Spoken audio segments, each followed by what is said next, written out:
Jejak di balik kabut. Karya Singgi Hadi Mintarja. Jilid 1. Perjalanan itu sudah menjadi semakin jauh. Malam pun menjadi larut. Embun mulai terasa membasahi kulit. Ketika Paksi Pamekas berpaling, yang nampak hanyalah kegelapan hitam pekat. Paksi Pamekas tidak tahu kemana ia harus pergi. Tetapi ia harus pergi meninggalkan rumahnya. Meninggalkan ibunya dan dua orang adiknya. Seorang laki-laki dan seorang perempuan. Masih terngiang perintah ayahnya yang memandangnya dengan mata membara, "Kau sudah menjadi seorang laki-laki dewasa. Kau tidak boleh hanya berpangku tangan saja di rumah, sementara keluarga ini terancam bencana." Paksi Pamekas menarik nafas dalam-dalam. Kakinya terantuk batu padas sehingga langkahnya menjadi gontai. Paksi berhenti sejenak. Pepohonan yang tegak membeku di sekelilingnya seakan-akan merubunginya. Gemerisik angin di dedaunan bagaikan melontarkan pertanyaan lembut, "Kau akan pergi kemana anak muda?"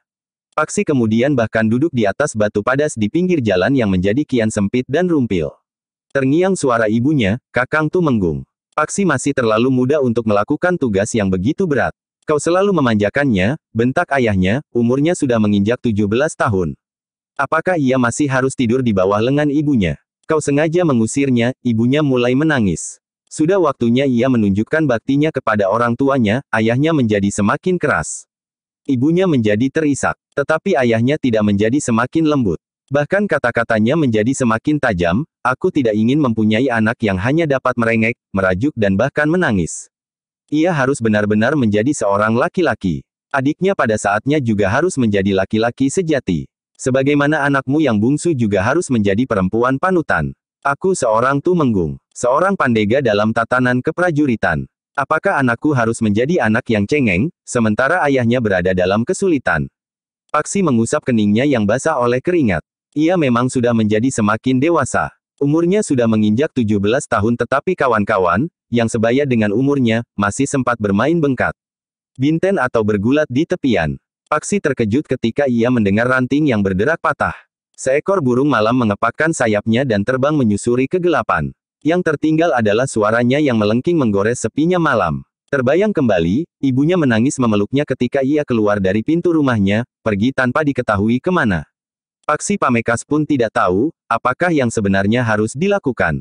Yang ia ketahui adalah, bahwa ayahnya telah mengeluh karena kedudukannya yang terancam. Diam-diam di Istana Pajang telah tersebar desas-desus bahwa cincin kerajaan telah hilang. Sebuah cincin yang dianggap sebagai sifat kandel dari Kangjeng Sultan Hadiwijaya dipajang, di samping pusaka-pusakanya yang lain. Cincin yang terbuat dari emas dan bermata 3 buah batu akik yang berbeda. Cincin yang dibuat tidak sebagaimana cincin yang lain. Cincin biasanya merupakan embanan dari 1 batu akik saja. Tetapi cincin yang hilang itu adalah cincin yang bermata 3 buah batu akik. Cincin yang disebut Kiai Tunggul. Siapa yang dapat menemukan cincin itu akan diangkat menjadi Tumenggung Wereda dan akan diangkat pula menjadi penanggung jawab pengamanan seluruh Istana Pajang dan akan berada langsung di bawah perintah Ki Gede Pemanahan. Paksi belum pernah melihat cincin itu. Paksi juga tidak tahu apakah sebenarnya yang disebut bencana oleh ayahnya. Bencana yang mengancam keluarganya karena hilangnya cincin itu. Apakah ayah menjadi cemas bahwa kedudukannya terancam jika ia tidak dapat menemukan cincin itu? Bertanya Paksi di dalam hatinya. Menurut ayahnya, para Tumenggung juga sudah menyebarkan orang-orangnya untuk mencari cincin itu. Sementara itu ayahnya juga sudah memerintahkan 3 orang yang dianggap abdinya yang setia untuk mencarinya. Tetapi di samping ketiga orang abdinya, maka Paksi juga harus pergi mencari cincin yang belum pernah dilihatnya itu. Apakah ada juga di antara para Tumenggung yang memerintahkan anaknya pergi sebagaimana ayah? Pertanyaan itu selalu mengganggunya. Tetapi Paksi sadar, bahwa ia memang tidak boleh cengeng. Ia tidak boleh mengeluh apalagi menangis. Tetapi ia harus berbuat sesuatu. Apapun juga. Paksi menarik nafas dalam-dalam. Dalam kegelapan Paksi sempat menilai sikap ayahnya kepadanya. Ia memang bukan seorang anak yang disejukkan oleh kasih sayang ayahnya yang keras. Di antara kawan-kawan, Paksi termasuk anak muda yang kuat. Ketika ia bermain binten dengan anak-anak muda sebayanya, Paksi pernah membuat seorang kawannya tidak dapat berjalan sampai 3 hari. Bergulat di pasir tepian, Paksi pun menjadi anak muda yang disegani. Tetapi sayang, bahwa kesempatan bermain bagi Paksi sangat sempit dibanding dengan kawan-kawan. Kini Paksi Pamekas harus meninggalkan semuanya itu. Rasa-rasanya segalanya begitu cepat berlalu. Ia merasa masih belum cukup puas berkumpul bersama keluarganya, bermain bersama kawan-kawan dan sedikit bermanja-manja di rumah yang berhalaman luas dan terawat bersih oleh bekas tangan ibunya. Burung hantu terdengar berlagu di dalam kegelapan. Suaranya ngelangut membuai malam menjadi semakin terasa sendu. Paksi tidak duduk terlalu lama. Ia pun kemudian segera bangkit dan meneruskan perjalanan menuju ke tempat yang tidak diketahinya. Malam pun menjadi semakin malam. Dinginnya terasa menggigit tulang. Sambil berjalan Paksi menyelimuti tubuhnya dengan kain panjangnya. Ia sengaja tidak membawa apapun. Jika pakaiannya kotor, ia dapat mencucinya dan sekaligus menjemurnya di atas bebatuan di sungai, sehingga akan cepat menjadi kering. Jika pakaian itu kemudian rusak dan koyak, maka ia dapat membelinya. Ibunya memberinya bekal uang cukup banyak, serta beberapa buah perhiasan simpanannya. Jika keadaan memaksa, maka ia dapat menjualnya dan mempergunakan uangnya. Paksi melangkah saja menuruti langkah kakinya. Yang dilakukannya adalah sekedar menjauhi Pajang tanpa tujuan, tanpa rencana dan tanpa tahu apa yang akan dilakukan. Namun, akhirnya Paksi itu pun menjadi letih. Ketika ia memasuki sebuah padukuhan, maka beberapa orang yang meronda pun menghentikannya. "Siapa kau?" bertanya salah seorang dari mereka. "Namaku Paksi Pamekas," jawabnya. "Kau akan pergi kemana atau pergi dari mana?" Paksi menjadi bingung. Tetapi ia tidak ingin mengatakan apa yang sebenarnya harus dilakukannya. Karena itu, maka jawabnya, "Aku adalah seorang pengembara. Aku mengembara dari satu tempat ke tempat yang lain untuk mendapatkan pengalaman." "Di mana kau tinggal?" bertanya yang lain. Paksi menjadi semakin bingung. Tetapi karena ia harus menjawab, maka ia pun menjawab pula. Yang mula-mula diingatnya adalah rumah neneknya yang memang agak jauh dari Pajang. Orang tua ibunya itu semasa hidupnya tinggal di sebuah padukuhan yang tenang dan tenteram.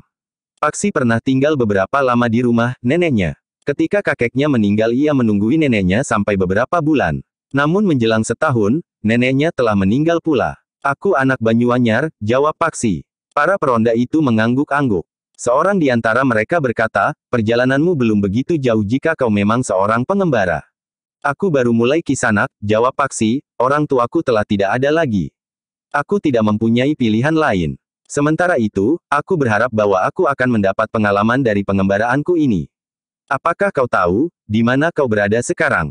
bertanya salah seorang di antara para peronda itu. "Tidak," jawab Paksi. "Kau masih berada di sekitar Pajang. Kau sekarang berada di padukuhan Dresanan." Paksi menarik nafas dalam-dalam. Ia sudah berjalan sepanjang hari. Tetapi orang itu mengatakan bahwa ia masih berada di sekitar Pajang. Tetapi Paksi tidak menjawab selain mengangguk-angguk kecil. "Apakah kau ingin beristirahat?" bertanya salah seorang peronda itu. Paksi mengangguk. "Baiklah," berkata orang itu, "marilah, aku antar kau ke Banjar, kau dapat tidur di Banjar. Besok pagi kau dapat meneruskan pengembaraanmu." "Terima kasih, Paman," jawab Paksi. Orang itu meskipun masih nampak muda, tetapi ia tentu bukan anak muda lagi. Wajahnya nampak bersih dan setiap kali giginya nampak di sela-sela bibirnya jika ia tertawa. Paksi diantar oleh orang itu ke Banjar. Diserahkannya Paksi kepada penunggu Banjar, yang tinggal di bagian belakang Banjar yang nampak bersih dan terawat itu. Penunggu Banjar itu ternyata orang yang sangat baik. Ia menerima Paksi dengan senang hati. Bahkan nasi yang masih terdapat di geledek bambunya dengan sepotong pepes udang dan sambal terasi telah diberikannya pula kepada Paksi. "Aku tidak mempunyai seorang anak pun sampai istriku meninggal," berkata penunggu Banjar itu. Paksi mengangguk kecil. Sementara orang itu bertanya, "Siapa namamu?" Paksi memang tidak ingin menyembunyikan namanya. Karena itu, maka ia pun menjawab, "Namaku Paksi, Paman." Kepada penunggu Banjar itu, Paksi menceritakan bahwa dirinya adalah seorang pengembara sebagaimana dikatakannya kepada para peronda. "Kenapa hal itu kau lakukan, Ngger? Apakah kau tidak mempunyai sanak kadang lainnya, sehingga kau harus pergi mengembara?" "Tidak Paman, aku sudah tidak mempunyai sanak kadang." "Paksi," berkata penunggu Banjar itu, "mumpung kau belum terlalu jauh pergi meninggalkan kampung halamanmu. Apakah kau mau tinggal di sini saja bersamaku?" Paksi menarik nafas dalam-dalam. Katanya, "Maaf, Paman. Sudah bulat tekadku, bahwa aku akan pergi mengembara. Mungkin aku akan mendapatkan pengalaman yang dapat aku pergunakan sebagai bekal hidupku kelak. Tetapi apakah yang kau harapkan dari sebuah pengembaraan? Menempa diri atau kesempatan melihat dinding cakrawala yang tidak akan pernah dapat disentuh? Jika kau tinggal, Paksi, maka kau dapat memperdalam ilmu dan menimba pengetahuan. Bekal yang lebih nyata bagi masa depanmu dari sekedar pengalaman menempuh perjalanan panjang." Paksi tidak dapat mengatakan, apa sebenarnya yang sedang dilakukannya itu. Juga ketidaktahuannya tentang arah perjalanan yang tidak diketahuinya. Yang dapat dikatakannya adalah sebuah perjalanan kembara tanpa tujuan. Penunggu Banjar itu tidak dapat berbuat lebih banyak daripada berharap. Tetapi Paksi Pamekas tidak dapat memenuhinya. Malam itu Paksi bermalam di sebuah banjar padukuhan. Di hari pertama dari perjalanannya yang tidak diketahuinya sampai kapan itu, telah ditemuinya orang-orang yang berbaik hati. Tetapi ketika ia berangkat dari rumah, ibunya telah berpesan kepadanya, bahwa ada 1000 sifat dan watak manusia di muka bumi ini. Ada yang baik, agak baik, ada yang dengki dan iri dan ada pula yang jahat. Terngiang kembali pesan ibunya, Paksi. Ada orang yang sikap lahiriahnya sangat baik. Tetapi sebenarnya di hatinya tumbuh bulu serigala. Bahkan menjadi hunian iblis yang paling jahat. Pesan ibunya itu telah membuat Paksi menjadi berhati-hati. Meskipun demikian, ia tidak mencurigai setiap orang dengan berlebihan. Ketika Paksi kemudian berbaring di pembaringan, di sebuah ruangan yang dibuat di serambi belakang banjar padukuhan Dresanan itu, ia kembali membayangkan masa lampaunya yang memang tidak begitu terang. Kadang-kadang ia tidak mengerti maksud ayahnya yang tiba-tiba saja marah kepadanya. Bahkan kadang-kadang memukulnya. Jika ibunya mencoba menjelaskan persoalannya, maka ayahnya itu pun segera marah pula kepada ibunya. Tetapi ibunya selalu berkata, ayahmu seorang prajurit Paksi. Ia terbiasa bersikap keras. Karena itu, di rumah pun ia bersikap keras pula. Meskipun demikian, ada juga segi yang baik dari sifat keras ayahnya itu. Bersama beberapa orang anak Tumenggung, Rangga dan perwira lainnya, ia berguru kepada seorang bekas prajurit yang memiliki ilmu yang tinggi. Ternyata Paksi Pamekas merupakan seorang murid yang sangat baik. Ia terhitung satu di antara beberapa orang murid yang terbaik. Anehnya, ayahnya tidak pernah mengakui kemampuannya itu. Setiap kali ayahnya menuntut agar ia berbuat lebih baik dan lebih baik. Namun ternyata Paksi dapat memenuhinya. Ia memang semakin lama menjadi semakin baik dan semakin menarik hati gurunya. Bahkan ketika gurunya mengetahui latar belakang kehidupannya serta hubungannya dengan ayahnya yang kurang manis, maka perhatian gurunya menjadi semakin melimpah. Kau akan menjadi anak terbaik yang pernah aku kenal, berkata gurunya. Paksi memang tidak mengecewakan gurunya. Tetapi kemampuannya itu telah menjeratnya, untuk menjalankan tugas yang sangat berat. Kau sudah berumur 17 tahun, terngiang kata-kata ayahnya. 17. Ya, aku memang sudah berumur 17 tahun, berkata Paksi di dalam hatinya, tetapi apakah kawan-kawanku yang seumur 17 tahun juga harus menjalani tugas seperti ini? Paksi menarik nafas dalam-dalam, ia pun kemudian menghibur dirinya sendiri, ternyata aku dapat membanggakan diriku seandainya aku adalah satu-satunya anak muda yang berumur 17 tahun yang bertugas menjalani kewajiban seperti ini. Namun akhirnya Paksi pun tertidur. Tetapi tidak terlalu lama, karena sisa malam memang tidak cukup panjang lagi. Pagi-pagi sekali Paksi telah bangun sebagaimana kebiasaannya. Tetapi di banjar itu ia tidak dapat langsung melakukan latihan-latihan yang berat seperti yang dilakukan di rumahnya. Atau pergi ke sungai dan bergulat dengan beberapa orang kawannya untuk melengkapi latihan-latihan ketahanan tubuhnya. Atau binten sehingga kakinya sering menjadi bengkak. Atau bengkak, meskipun permainan itu dilakukan dengan kakinya, tetapi permainan itu mampu meningkatkan kemampuan bidiknya. Tetapi pagi itu Paksi sudah berada di sumur menimba air untuk mengisi pakiwan, sebelum Paksi mandi. Tetapi demikian ia selesai mandi, maka pakiwan itu sudah diisinya kembali hingga penuh. Anak itu rajin sekali, berkata penunggu banjar itu di dalam hatinya. Tetapi seperti para peronda yang di gardu, bahkan yang mengantarnya ke banjar, tidak seorang pun yang menduga, bahwa anak itu adalah anak seorang Tumenggung. Ketika kemudian Paksi minta diri untuk meneruskan perjalanannya, maka penunggu banjar itu telah menyediakan makan pagi baginya. Paksi sempat menilai sikap penunggu banjar itu. Jika saja ia mempunyai anak, alangkah berbahagianya anak itu. Ia akan mempunyai seorang ayah yang baik. Tetapi ketika matahari mulai nampak di langit, Paksi sudah meninggalkan banjar itu. Setelah mengucapkan terima kasih, maka Paksi pun melangkah meninggalkan regol banjar yang memberikan kesan betapa bersahabatnya orang-orang asing yang memerlukan bantuan mereka. Paksi yang melangkah di hangatnya sinar matahari pagi itu merasakan tubuhnya menjadi segar. Mandi air dingin, makan pagi serta minuman hangat, matahari dan langit cerah, mengantar perjalanan Paksi selanjutnya. Tetapi hari itu rasa-rasanya menjadi kosong tanpa arti selain satu perjalanan mengulur jarak. Ia memang menjadi semakin jauh dari Pajang. Tetapi untuk apa? Paksi Pamekas menggelengkan kepalanya. Di luar sadarnya ia bergumam, aku tidak tahu. Tetapi Paksi berjalan terus. Menjelang sore hari, Paksi sempat singgah di sebuah kedai kecil di sudut sebuah padukuhan. Meskipun jenis makan dan minuman yang ada tidak sesuai dengan seleranya, tetapi Paksi tidak menghiraukannya lagi. Ia sadar, bahwa di dalam pengembaraannya, ia tidak dapat memilih. Makan, minum, tempat untuk tidur dan masih banyak masalah-masalah lain yang tidak sesuai dengan keinginan dan pilihannya, tetapi harus diterima apa adanya. Beberapa saat lamanya, Paksi beristirahat sambil meneguk minumannya. Beberapa orang yang duduk di kedai itu sudah berganti dengan orang-orang baru. Setelah membayar harga makanan dan minumannya, maka Paksi pun kemudian telah melanjutkan perjalanannya. Menjelang malam, Paksi memasuki sebuah padukuhan. Lampu-lampu minyak sudah mulai menyala. Di beberapa regol halaman ada yang telah memasang oncor, menerangi jalan-jalan padukuhan. Tetapi padukuhan itu nampak sepi. Pintu-pintu telah tertutup rapat. Bahkan pintu-pintu regol pun telah tertutup. Ketika Paksi lewat di depan gardu di simpang 4 jalan padukuhan, ia tidak melihat seorang pun berada di dalam gardu itu. Suasananya berbeda dengan suasana di padukuhan Dresana, berkata Paksi di dalam hatinya. Justru karena itu, maka Paksi tidak ingin bermalam di banjar padukuhan itu. Apalagi ketika ia berjalan di jalan induk padukuhan itu dan lewat di depan banjar padukuhan itu nampak sepi. Bahkan pintu regolnya pun tertutup pula. Paksi berjalan terus. Ia tidak akan bermalam di padukuhan itu. Tetapi demikian ia keluar dari padukuhan itu, maka Paksi pun bertanya, aku akan bermalam di mana? Namun akhirnya Paksi tidak peduli lagi. Apapun yang akan terjadi, biarlah terjadi. Di mana ia berhenti dan meletakkan tubuhnya, di situ ia akan berhenti. Malam sama sekali tidak menakutkan lagi baginya. Jika ketika ia berada di rumah, ia sering mendengar cerita tentang hantu, yang sering berkeliaran di malam hari, maka pada malam itu, ia sama sekali tidak menghiraukannya lagi. Jika hantu-hantu itu akan datang, biarlah mereka datang, berkata Paksi di dalam hatinya. Namun akhirnya Paksi ingin juga berhenti berjalan. Karena itu, maka ketika ia melihat sebuah gubuk di tengah-tengah bulak sawah, maka ia pun tertarik untuk mendekatinya. Paksi pun kemudian meniti pematang, mendekati gubuk itu.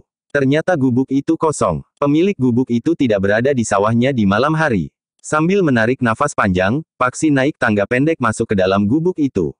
Paksi merasa beruntung bahwa ia menemukan sebuah gubuk yang dapat dipergunakannya untuk bermalam.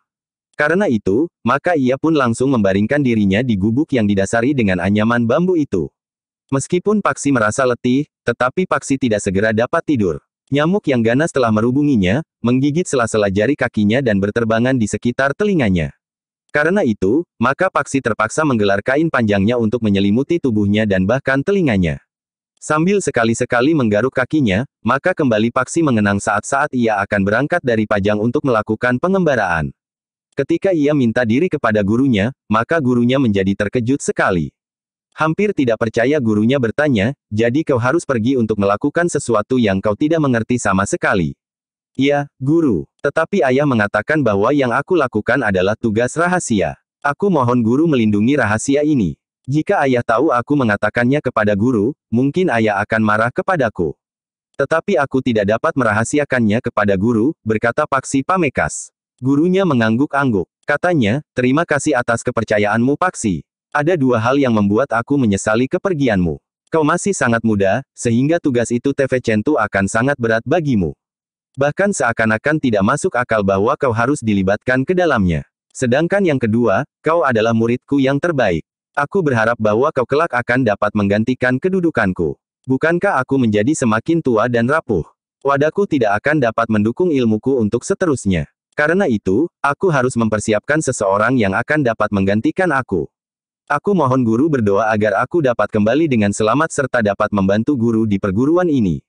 Gurunya mengangguk kecil. Dalam saat terakhir, gurunya telah memberikan petunjuk dan pematangan ilmu sejauh dapat dilakukan dalam waktu yang singkat. Aku tidak dapat memberikan lebih dari itu, Paksi. Jika dipaksakan juga, maka justru wadakmu yang akan mengalami kesulitan. Tetapi aku berharap bahwa selama dalam perjalanan, kau dapat membuka dan mengembangkan ilmumu sampai tingkat yang tinggi, berkata gurunya dengan nada yang dalam. Paksi menarik nafas dalam-dalam. Ia telah terlempar kembali ke dalam kenyataannya. Berbaring di sebuah gubuk kecil berselimut kain panjangnya. Tetapi Paksi tidak dapat segera tidur. Ketika ia memiringkan tubuhnya menghadap ke jalan beberapa puluh langkah dari gubuk itu, Paksi terkejut. Ia melihat di dalam keremangan malam sebuah keranda yang seperti terbang di atas jalan itu. Dengan serta-merta ia pun bangkit dan duduk sambil mengusap matanya. Keranda yang diselimuti kain putih itu masih meluncur di atas jalan yang telah dilewatinya sebelum Paksi turun dan meniti pematang mencapai gubuk itu. Bulu tengkuk Paksi memang menjadi tergetar. Ia pernah mendengar dongeng tentang keranda yang melayang di malam hari, sebagai pertanda bahwa akan datang wabah penyakit yang berbahaya. Tetapi tiba-tiba timbul pertanyaan di hati Paksi, jika keranda itu dapat terbang atau berjalan sendiri, kenapa harus lewat di atas jalan? Bukankah keranda itu dapat meluncur di atas pematang, parit atau bahkan sungai dan bukit-bukit kecil? Kepada siapa pula hantu keranda itu menampakkan diri di tempat yang jauh dari padukuhan itu? Kepada dirinya. Jika benar, kenapa keranda itu tidak mendekatinya? Paksi Pamekas yang sudah terlempar ke dalam satu keadaan yang tidak diinginkannya itu telah bangkit. Keinginannya untuk mengetahui hantu keranda yang terbang itu telah mendesaknya untuk berbuat sesuatu. Tiba-tiba saja Paksi itu turun. Dipakainya kain panjangnya sekenanya. Kemudian ia pun telah meloncat ke atas pematang. Dengan hati-hati Paksi mendekati jalan tempat keranda itu lewat. Dengan hati-hati pula ia mengikutinya dan berusaha mendekat dari arah belakang. Namun jantung Paksi menjadi berdebar-debar ketika kemudian ia melihat bayang-bayang yang bergerak-gerak. Ternyata keranda itu tidak terbang atau meluncur sendiri. Paksi pun kemudian melihat beberapa orang berpakaian serba hitam memanggul keranda itu. Sementara beberapa orang mengikutinya. Paksi menarik nafas dalam-dalam. Tetapi Paksi tidak melepaskannya. Ia masih saja mengikutinya beberapa lama. Keranda itu justru meluncur mendekati sebuah padukuhan. Kemudian lewat jalan yang lebih sempit meluncur sejajar dengan dinding padukuhan itu. Paksi masih saja mengikutinya ketika keranda itu meluncur melewati sudut padukuhan dan kemudian kembali menjauh menuju ke sebuah gumuk yang seakan-akan sebuah pulau kecil di tengah-tengah lautan tanaman padi di sawah. Ternyata bukit kecil itu adalah sebuah kuburan. Paksi menjadi berdebar-debar melihat keranda itu seakan-akan lenyap dari penglihatannya. Namun kemudian Paksi itu mengetahui bahwa orang-orang yang membawa keranda itu dengan cepat telah menyelimuti keranda itu dengan kain hitam. Paksi menarik nafas dalam-dalam. Keinginannya untuk mengetahui tentang keranda itu pun menjadi semakin mendesaknya sehingga dengan demikian, maka Paksi pun telah mendekati dan masuk ke dalam kuburan itu pula. Dengan landasan ilmu yang telah dimilikinya, maka Paksi berusaha untuk menjadi semakin dekat. Batu-batu nisan, gerumbul-gerumbul perdu dan pepohonan yang tumbuh di atas bukit kecil itu, memberi kesempatan kepada Paksi untuk menjadi lebih dekat lagi. Paksi terkejut ketika ia melihat apa yang terdapat di dalam keranda itu. Ketika keranda itu dibuka, maka yang ada di dalamnya adalah beberapa jenis barang-barang yang nampaknya berharga. Paksi sempat mendengar orang-orang itu tertawa. Mereka membongkar barang-barang yang terdapat di dalam keranda itu sambil berbangga akan keberhasilan mereka. Jangan terlalu sering mempergunakan cara ini untuk membawa barang-barang rampokan itu, berkata salah seorang di antara mereka. Tidak ada cara lain yang lebih baik. Aku ragu-ragu untuk membawa barang-barang ini dengan pedati atau dengan mempergunakan kuda beban. Cara ini nampaknya lebih aman, sahut yang lain. Tetapi orang yang pertama berkata pula, jika cara ini terlalu sering kita pergunakan, maka orang-orang akan menghubungkan setiap terjadi perampokan, tentu ada keranda yang terbang di malam hari. Iya, aku setuju, desis yang lain, tetapi sampai saat ini, orang-orang padukuhan itu telah menjadi ketakutan mendengar cerita tentang keranda yang berjalan di malam hari. Cerita itu telah kita lengkapi dengan cerita tentang ting hijau yang juga terbang di malam hari, berkata yang lain lagi, sehingga untuk beberapa lama kita akan dapat mempergunakan cara ini dengan aman. Yang terdengar adalah suara tertawa beberapa orang yang tertahan. Seorang di antara mereka berkata, sudahlah. Jangan terlalu berbangga atas keberhasilan ini.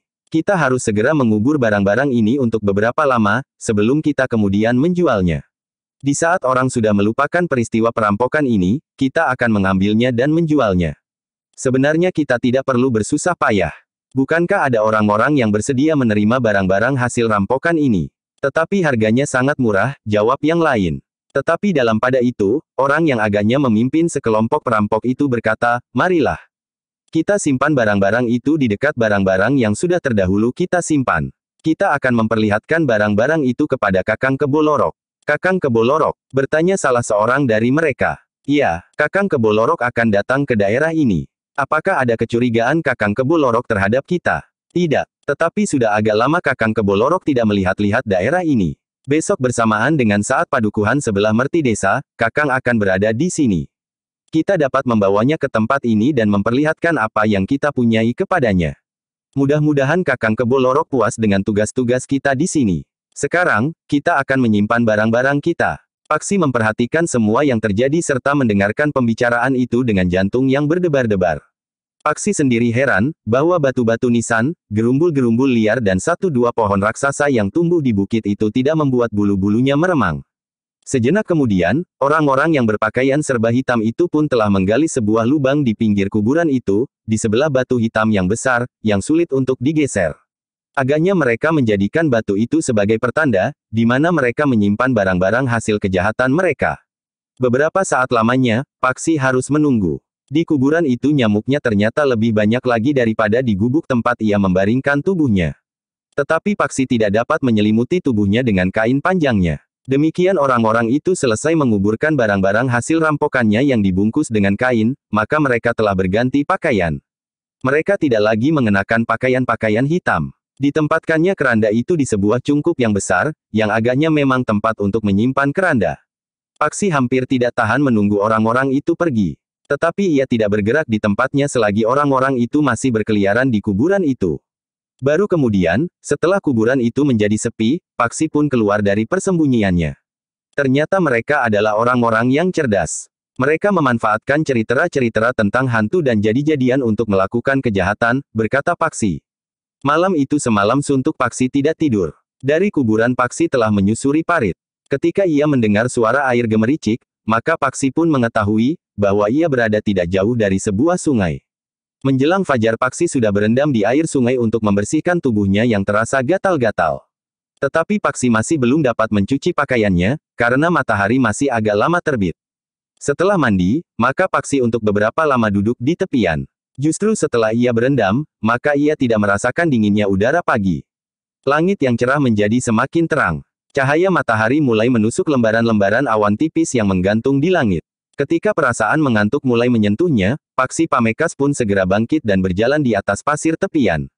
Sambil berjalan selangkah-selangkah, Paksi sempat merenungi peristiwa yang dilihatnya semalam. Agaknya karena hantu keranda itulah, maka padukuhan-padukuhan menjadi sepi setelah gelap. Tetapi tentu ada orang yang pernah melihat keranda itu, berkata Paksi di dalam hatinya, jika tidak, mereka tentu tidak akan dicengkam ketakutan. Paksi berniat untuk menjelaskan kepada orang-orang padukuhan, bahwa hantu keranda itu hanyalah akal orang-orang jahat agar mereka dapat leluasa bergerak di malam hari. Tetapi kepada siapa aku harus mengatakannya? Bertanya Paksi Pamekas kepada diri sendiri. Paksi pun kemudian sudah memanjat tanggul dan melangkah menuju ke padukuhan terdekat. Tetapi hari masih terlalu pagi. Karena itu, maka Paksi pun tidak tergesa-gesa menemui seseorang. Bahkan Paksi sempat mengikuti beberapa orang perempuan yang berjalan beriringan sambil menggendong bakul. Beberapa orang membawa bakul berisi hasil kebun. Sedangkan yang lain membawa makanan dan bahkan seorang di antara mereka membawa nasi tumpang di gendongannya. Mereka tentu akan pergi ke pasar, berkata Paksi di dalam hatinya. Ternyata iring-iringan itu telah menarik perhatiannya. Ketika ia melihat sayuran rebus yang digelar di atas tambir ditutup dengan daun pisang, maka tiba-tiba saja ia merasa lapar. Apalagi semalaman Paksi hampir tidak tidur sama sekali. Karena itu, maka Paksi pun telah pergi ke pasar pula. Di pasar Paksi telah membeli nasi tumpang yang jarang sekali ditemuinya di rumahnya. Ia tidak memikirkan pula di mana ia duduk dan makan nasi tumpang yang masih hangat itu. Sekali-sekali Paksi berdesis karena bubuk kedelainya yang terlalu pedas serasa menyengat lidahnya. Namun dalam pada itu, sambil makan nasi tumpang dan duduk di belakang penjualnya di dekat pintu gerbang pasar, Paksi mendengar beberapa orang yang bercerita tentang keranda yang berjalan sendiri di malam hari. Suamiku melihat sendiri malam tadi, berkata seorang penjual kelapa dengan mantap, bersama 3 orang, suamiku memang berusaha untuk dapat melihat langsung keranda yang berjalan sendiri itu. Malam tadi, malam Jumat Kliwon, bersama 3 orang, suamiku sengaja menunggu di sudut padukuhan. Ternyata sedikit lewat tengah malam, dari kejauhan mereka benar-benar melihat keranda itu berjalan sendiri, seolah-olah terbang meluncur dengan cepat. Suamiku dan ketiga kawannya menjadi sangat ketakutan. Beberapa puluh langkah dari padukuhan itu, keranda itu berhenti sejenak. Seakan-akan berpaling memandangi keempat orang yang telah mengintip itu. Seorang kawan suamiku hampir menjadi pingsan. Untunglah keranda itu berjalan lagi menuju ke kuburan di bulak itu. Sebelum masuk pintu gerbang kuburan, keranda itu tiba-tiba telah lenyap. Apa yang dilakukan suamimu kemudian? Bertanya seorang penjual sirih. Tidak apa-apa. Sebelumnya keempat orang itu bertekad untuk melihat dari dekat jika benar-benar ada keranda yang terbang di malam hari. Tetapi ketika mereka benar-benar melihat langsung, maka jantung mereka menjadi kuncup sebesar biji mentimun. Siapa yang tidak menjadi ketakutan melihat keranda terbang itu? Desis penjual nasi tumpang itu. Pagi ini suamiku tidak pergi ke sawah. Badannya merasa tidak enak. Dahinya panas dan jantungnya serasa berdetak lebih cepat. Oh, penjual nasi tumpang itu menjadi cemas, apakah suamimu tidak pergi ke rumah seorang tua yang dapat menyingkirkan kutukan keranda terbang itu? Mungkin keranda itu mengetahui bahwa suamimu dan kawan-kawan sengaja mengintipnya. Penjual kelapa itu termangu-mangu sejenak. Katanya, belum. Tetapi siang nanti aku akan mengajaknya pergi ke rumah Kiai Samit yang terkenal itu. Suamiku mengenalnya dengan baik, karena Kiai Samit minta suamiku menggarap sawahnya sampai lebih dari 3 tahun. Letak sawah Kiai Samit berdekatan dengan sawah suamiku, sehingga suamiku dapat menggarapnya dengan baik dan memuaskan bagi Kiai Samit. Tetapi jangan sampai terlambat, desis penjual sirih. Penjual kelapa itu mengangguk, tetapi ia tidak menjawab. 2 orang datang untuk memilih beberapa buah kelapa yang sudah tua. Paksi mendengarkan pembicaraan itu, tetapi ia tidak berkata sepatah kata pun. Paksi tidak dapat berbicara tentang keranda terbang itu dengan perempuan-perempuan yang tidak melihat sendiri semalam. Tetapi Paksi bertekad untuk mengikuti penjual kelapa itu sampai ke rumahnya dan berbicara dengan suaminya tentang keranda terbang yang dilihatnya semalam. Ketika kemudian Paksi sudah menjadi kenyang, maka ia pun segera membayar harga nasi yang dimakannya. Dari penjual nasi tumpang, Paksi bergeser duduk di dekat penjual wedang sere.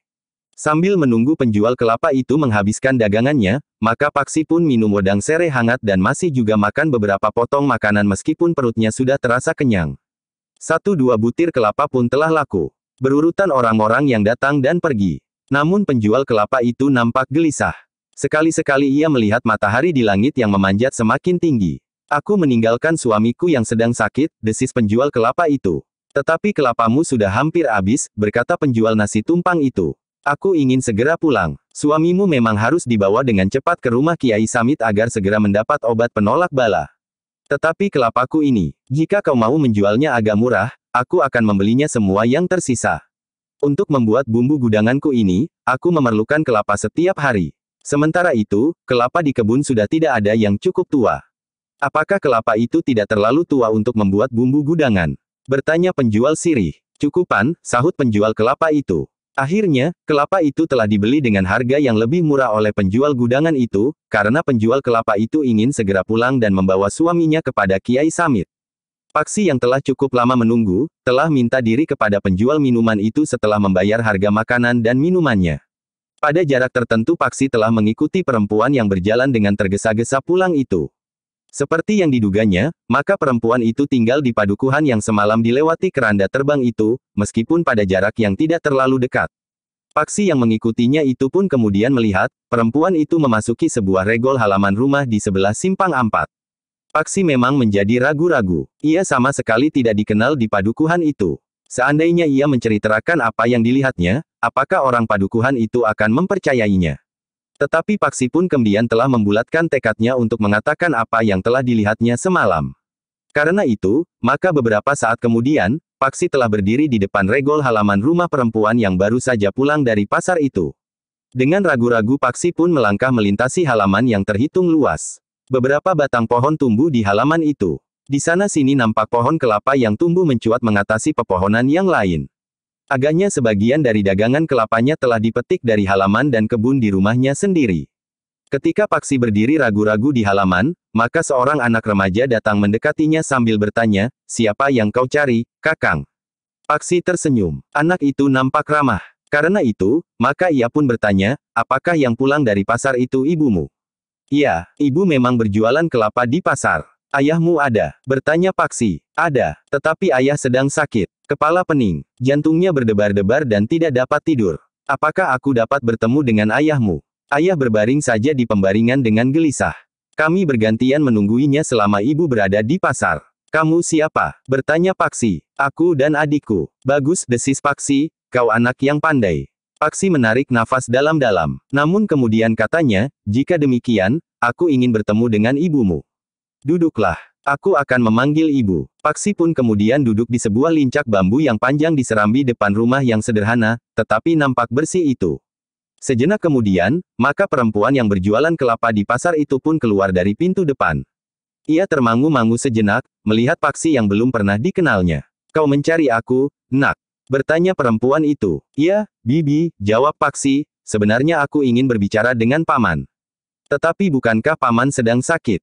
Perempuan itu mengangguk-angguk. Katanya, "Iya, suamiku sedang sakit." Perempuan itu pun kemudian duduk di lincak bambu itu pula. Aku belum pernah melihat kau sebelumnya, Nak, berkata perempuan itu. Ya, Bibi. Aku memang baru kali ini menginjakkan kakiku di padukuhan ini. Jadi apakah maksudmu menemui suamiku? Bibi, berkata Paksi, aku mendengar pembicaraan Bibi dengan beberapa orang perempuan di pasar.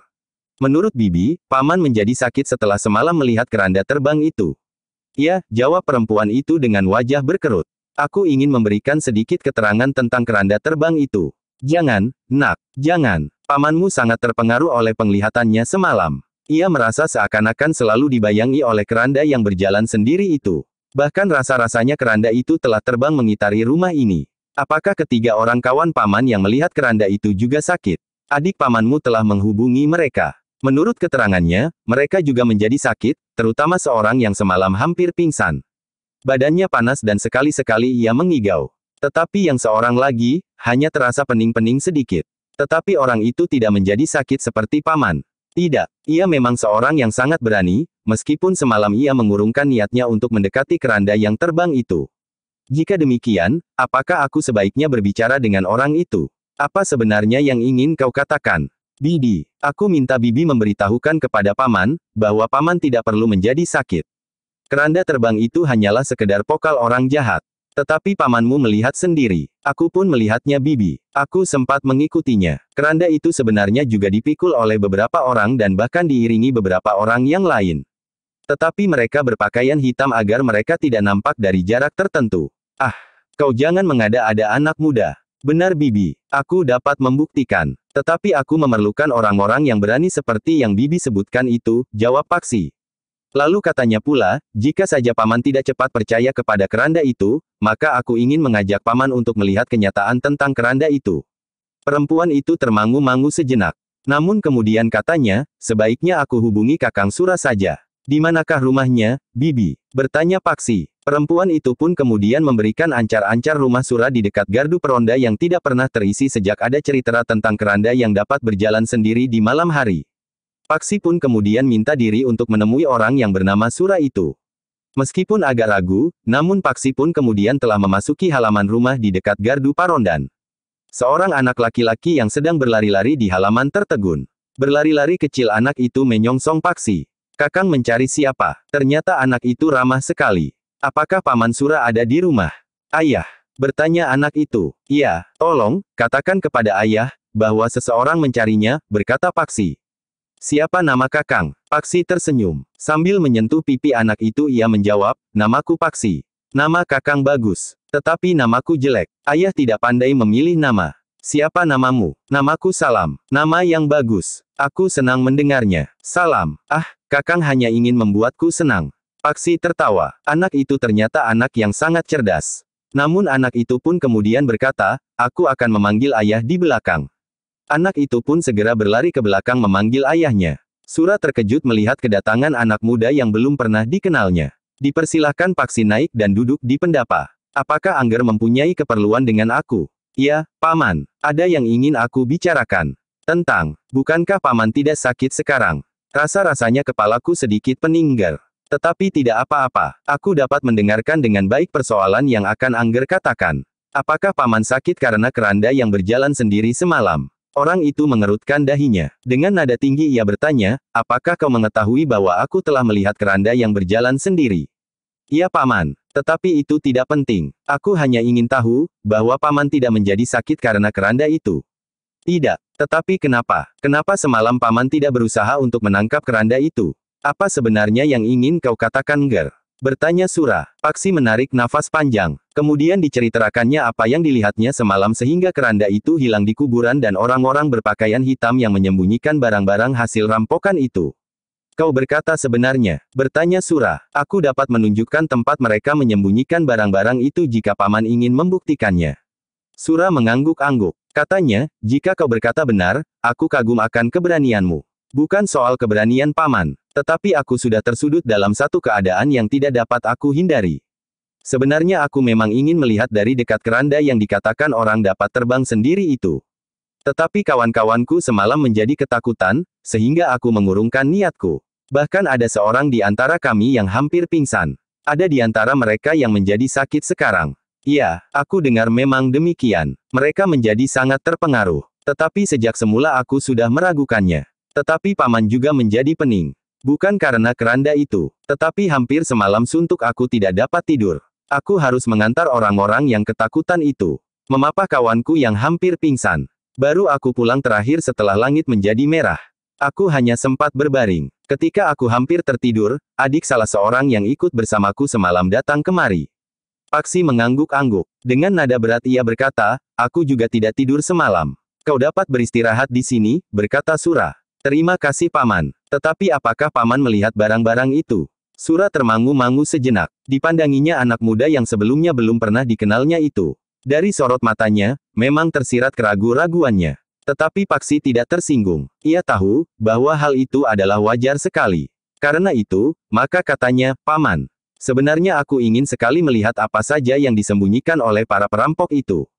Tetapi aku tidak dapat melakukannya sendiri. Aku tidak mempunyai alat untuk menggali. Baiklah, berkata Sura, kita akan melihatnya. Tetapi aku akan mengajak seorang lagi yang memiliki keberanian untuk membongkar barang-barang yang disembunyikan itu. Paksi mengangguk sambil menjawab, silahkan paman. Tetapi orang itu harus dapat paman percaya, karena mungkin ada sesuatu yang untuk sementara masih harus disimpan. Baik, tetapi kapan sebaiknya kita melakukannya? Bukankah sebaiknya kita lakukan di siang hari? Di malam hari orang-orang yang menyembunyikan barang-barang itu justru berkeliaran. Di siang hari mereka tidak akan menampakkan diri. Meskipun demikian, kita harus berhati-hati. Baiklah, kita dapat berpura-pura membersihkan kuburan. Aku mempunyai leluhur yang dimakamkan di kuburan itu. Sura pun minta Paksi untuk menunggu. Minuman dan makanan pun telah dihidangkan pula. Salam akan menemanimu, Ngger, berkata Sura. Beberapa es dan et kemudian Sura telah datang bersama seorang kawannya. Bertiga mereka pergi ke kuburan untuk membuktikan, apakah yang dilihat Paksi semalam bukan sekedar sebuah mimpi atau khayalannya saja. Dalam pada itu, Sura pun berkata, Ngger, pamanmu Mertawira ini kebetulan adalah anak juru kunci kuburan itu. Oh, Paksi mengangguk-angguk, kebetulan sekali paman. Tetapi aku segan untuk menggantikan jabatan orang tuaku. Aku lebih senang tidak mengurusi kuburan, desis Mertawira. Harus ada orang yang bersedia melakukannya. Jika tidak, orang-orang yang memerlukan akan menjadi sangat repot, berkata Sura. Mertawira tertawa. Katanya, adikku telah menyatakan kesediaannya. Syukurlah. Dengan demikian, maka segala sesuatunya ada yang mengatur. Orang-orang padukuhan yang kematian keluarganya tidak asal saja mengubur di kuburan ini, sehingga berjejal-jejal tanpa diatur. Mertawira tertawa semakin keras. Beberapa saat kemudian, mereka telah berada di kuburan. Tidak ada orang yang melihat mereka meskipun mereka memasuki kuburan itu di siang hari. Paksi memang agak sulit untuk menemukan batu yang besar itu. Bahkan Paksi sempat menjadi bimbang, bahwa apa yang dilihatnya tidak lebih dari sebuah khayalan. Mungkin hantu keranda itu sempat menyesatkan penglihatannya, sehingga seolah-olah ia melihat keranda itu memasuki kuburan ini. Namun setelah mengitari kuburan itu beberapa kali, maka Paksi pun telah menemukan batu yang besar itu. Kami hampir kehabisan kesabaran, desis Sura. Mertawira pun tertawa pula. Katanya, aku kira kau hanya bermimpi. Tetapi itu pun masih harus dibuktikan, apakah barang-barang itu benar-benar ada. Paksi mengangguk-angguk. Ketika mereka bersiap-siap untuk mulai menggali, maka jantung Paksi menjadi berdebar-debar. Jika barang-barang yang dikatakan itu tidak ada, maka kedua orang itu akan dapat menjadi marah kepadanya. Mereka akan mengira, bahwa Paksi telah mempermainkan kedua orang itu. Namun Sura dan Mertawira memang melihat tanah yang kemerahan di sekitar batu yang besar itu. Nampaknya tanah itu memang tanah yang baru dari sebuah galian yang telah ditimbun kembali. Ketika mereka mulai menggali, maka tanah itu pun agaknya masih juga lunak, sehingga dengan demikian, mereka tidak banyak menemui kesulitan. Mereka menjadi berdebar-debar ketika cangkul mereka mulai terasa menyentuh sesuatu. Dengan hati-hati mereka menggali lebih dalam lagi. Ternyata Paksi tidak sekedar berhayal atau bermimpi atau penglihatannya dipengaruhi oleh hantu keranda itu. Di dalam lubang galian itu memang terdapat barang-barang yang disembunyikan oleh para perampok yang telah mengelabuhi banyak orang itu. Apa yang sebaiknya kita lakukan dengan barang-barang ini, berkata Sura kemudian. Besok jika padukuhan ini merti desa, maka salah seorang pemimpin dari para perampok ini akan datang, berkata Paksi, karena itu, maka barang-barang yang disembunyikan di sini akan ditunjukkan kepada pemimpin mereka itu. Jika demikian, biarlah barang-barang ini di sini, berkata Mertawira, kita akan mengawasinya. Besok, pada saatnya pemimpin perampok itu datang, kita akan menangkapnya. Kau kira kita akan mudah melakukannya? Sahut Sura, para perampok adalah orang-orang yang telah menyatukan hidup matinya dengan senjata. Mereka terbiasa berkelahi dan bahkan bunuh-membunuh, sehingga darah bagi mereka tidak lagi menggetarkan perasaan mereka. Tetapi kita mempunyai kawan yang tentu jauh lebih banyak dari para perampok itu. Mungkin jumlah mereka hanya sekitar 10 orang. Ya, sahut Paksi, sekitar 10 orang. Mereka bergantian memanggul keranda itu. Nah, bukankah kita memiliki kesempatan? Sura mengangguk-angguk. Katanya, baiklah, kita akan berbicara dengan Ki Jagabaya. Hanya dengan Ki Jagabaya, desis Mertawira, jika hal ini didengar oleh banyak orang, maka persoalannya akan menjadi lain. Tetapi bagaimana menurut pendapatmu, Ngger? Aku hanya ingin menunjukkan kepada Paman, bahwa keranda itu sama sekali bukan hantu. Salah satu buktinya adalah barang-barang yang telah mereka sembunyikan di sini. Selanjutnya, terserah kepada Paman berdua. Kasihan jika orang-orang padukuhan itu menjadi terlalu lama dicengkam oleh ketakutan. Padahal bukan hanya 1-2 padukuhan saja yang dibayangi ketakutan kepada hantu keranda yang berjalan sendiri di malam hari, yang bahkan dapat lenyap dalam sekejap mata. Kita harus dapat menangkap hantu keranda itu. Tetapi kita memang memerlukan beberapa orang yang berani, berkata Sura kemudian. Iya, aku setuju, jika kita menemui Ki Jagabaya. Tetapi untuk sementara tidak ada orang lain yang mengetahuinya, berkata Mertawira. Bertiga mereka sependapat untuk menimbun barang-barang itu lagi.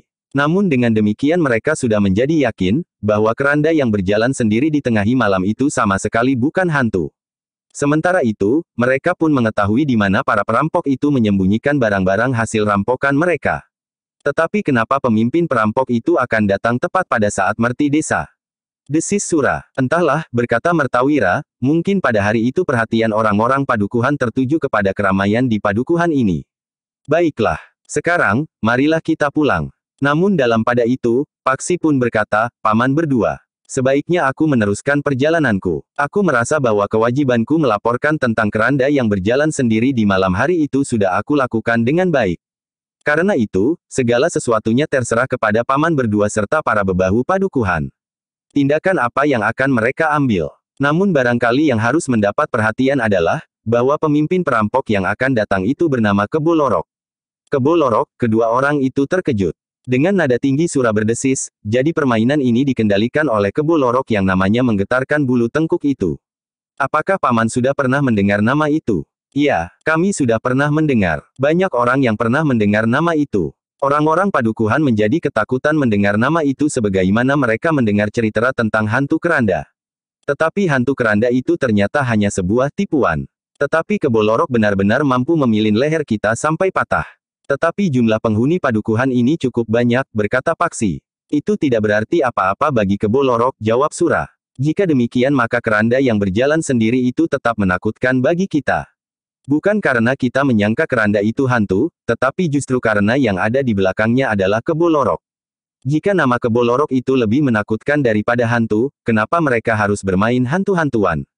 Kenapa tidak Kebo Lorok itu saja datang kemari dan melakukan kegiatan yang dilakukan oleh keranda itu? Kebo Lorok mempunyai lingkungan yang luas, Ngger. Sehingga ia tidak dapat berada di satu tempat, tetapi jika Kebo Lorok itu mengunjungi satu lingkungan, tentu ia mempunyai kepentingan tertentu. Paksi mengangguk-angguk. Katanya, mungkin keberhasilan orang-orang yang mempunyai gagasan bermain hantu-hantuan itu telah menarik perhatiannya, sehingga permainan itu akan dapat dikembangkan di daerah lain. Sura dan Mertawira mengangguk-angguk. Dengan nada datar Mertawira berkata, mungkin kau benar Ngger. Kita akan melihat bersama-sama, apa yang akan terjadi kemudian. Paman berdua, aku sudah berniat untuk mohon diri. Aku ingin melanjutkan pengembaraanku. Aku sudah merasa cukup berhasil dengan menunjukkan benda-benda yang disembunyikan itu. Aku minta kau tetap di sini menunggu kedatangan Kebo Lorok, berkata Sura. Apakah artinya keberadaanku di sini? Kita akan bersama-sama menyaksikan, untuk apa Kebo Lorok itu datang, jawab Mertawira. Paksi termangu-mangu sejenak. Sementara Sura itu pun berkata, kita akan pergi ke rumah Ki Jagabaya Ngger. Kau akan dapat menjelaskan apa yang telah terjadi itu. Mudah-mudahan kita akan dapat mencari jalan keluar dari bayangan gelap karena kehadiran Kebo Lorok itu.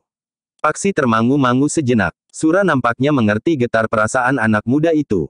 Karena itu, maka katanya, selama kau berada di padukuhan ini, kau dapat tinggal bersama kami, Ngger. Salam tentu akan merasa senang jika kau berada di sini. Apakah aku tidak akan merepotkan Paman dan keluarga? Bertanya Paksi dengan ragu. Tentu tidak enggar. Kau tentu sudah dapat mengurus dirimu sendiri. Kau sudah dapat mandi sendiri, mencuci pakaian sendiri, makan sendiri, sehingga kami tidak usah menyuapi. Mertawira tertawa. Katanya, juga tidak harus menggendong dan menidurkan menjelang malam. Paksi tertawa. Kemudian ia pun menjawab, baiklah Paman.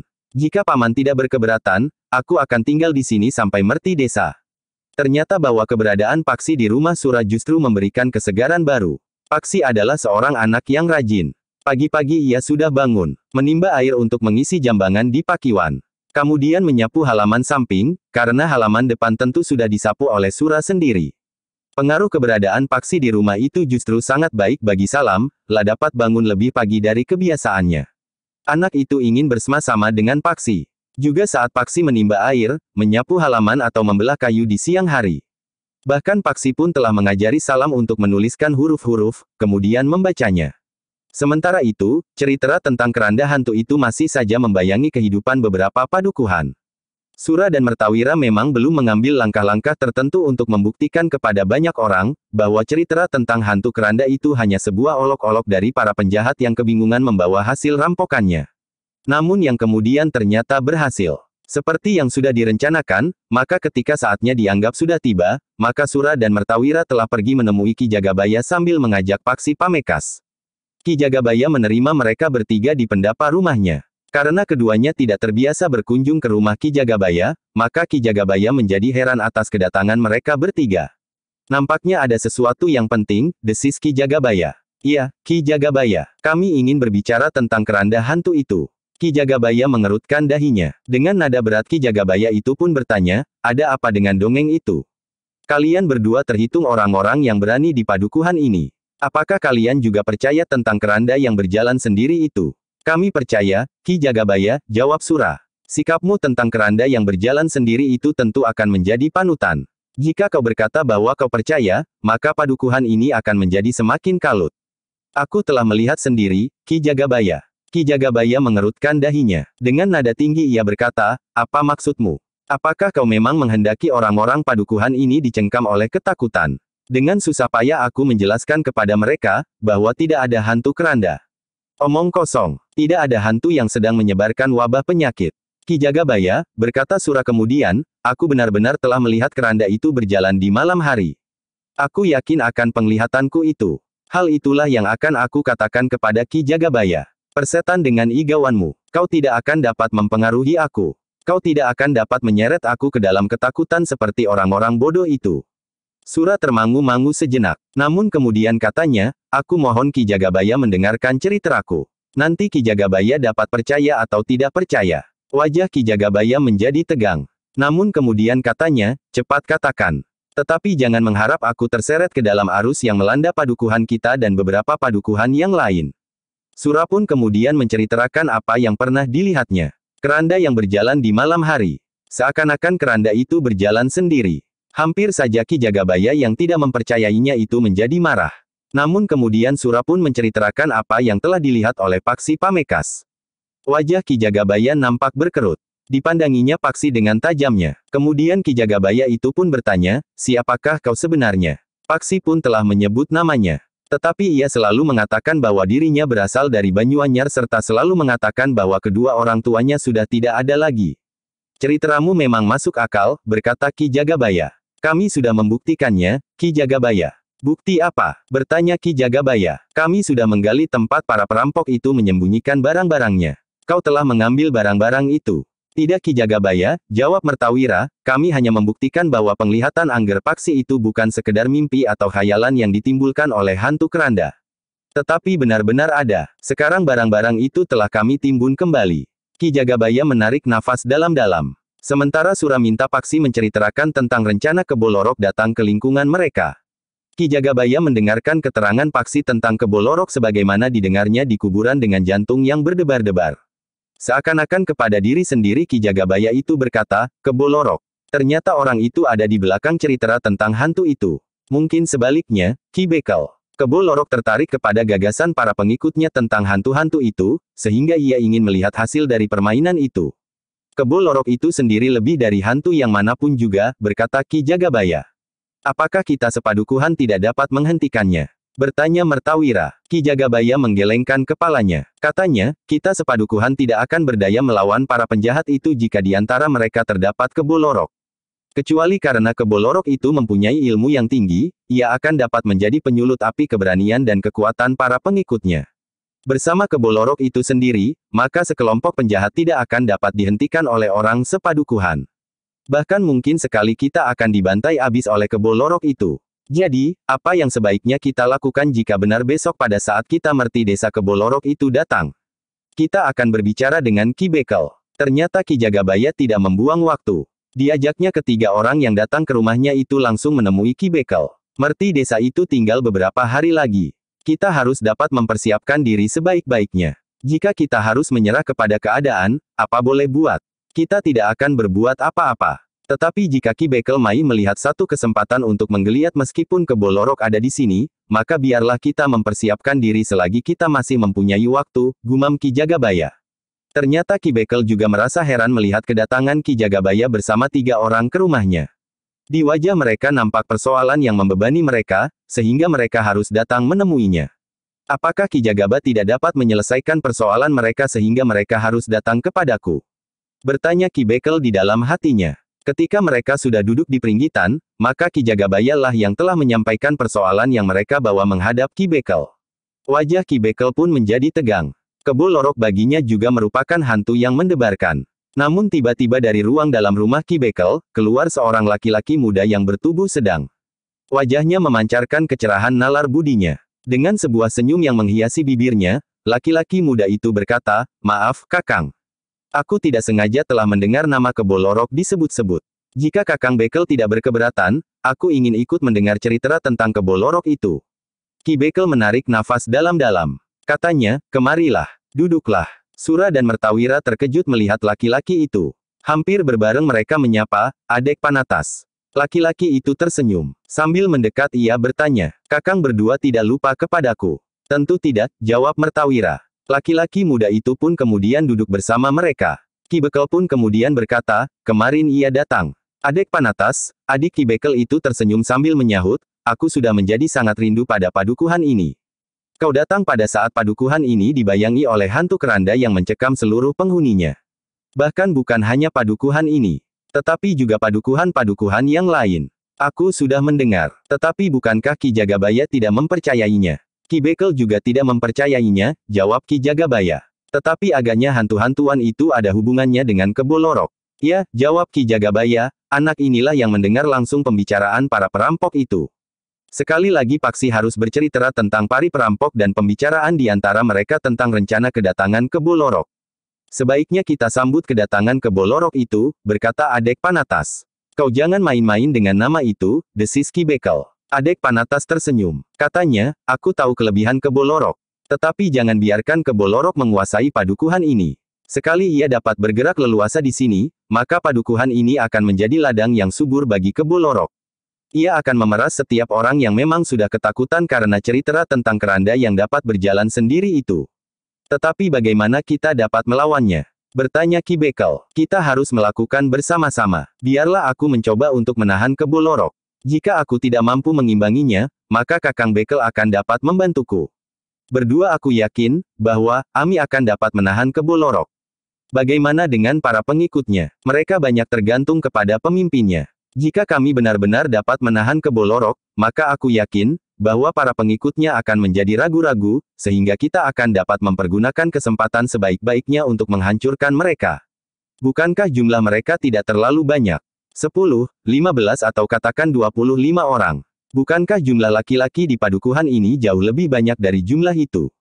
Tetapi hanya ada berapa orang laki-laki yang berada di padukuhan ini, berkata Sura dengan dahi yang berkerut, apalagi menghadapi Kebo Lorok dan pengikutnya, sedangkan cerita tentang keranda terbang itu saja sudah membuat seisi padukuhan ini ketakutan. Tetapi bukankah ada orang-orang yang akan dapat menjadi sandaran kekuatan isi padukuhan ini? Di sini ada Kakang Bekel, Kakang Jagabaya, Kakang Sura dan Kakang Mertawira. Di padukuhan ini ada bebahu yang tentu akan dapat dikerahkan. Mereka tidak hanya dapat sekedar menikmati bengkok sawah yang mereka petik hasilnya setiap musim. Tetapi mereka juga harus bersedia menjadi perisai di padukuhan ini. Kemudian menurut pengenalanku di sini ada juga beberapa orang bekas prajurit dan anak-anak muda yang haus penjelasan bahwa keranda itu tidak lebih dari hantu-hantuan saja. Ki Bekel mengangguk-angguk. Katanya, masih ada waktu berapa lama menjelang merti desa itu? Tidak lebih dari 10 hari, Ki Bekel. Cukup panjang, sahut Adek Panatas, kita siapkan perlawanan terhadap para perampok itu dalam waktu 10 hari.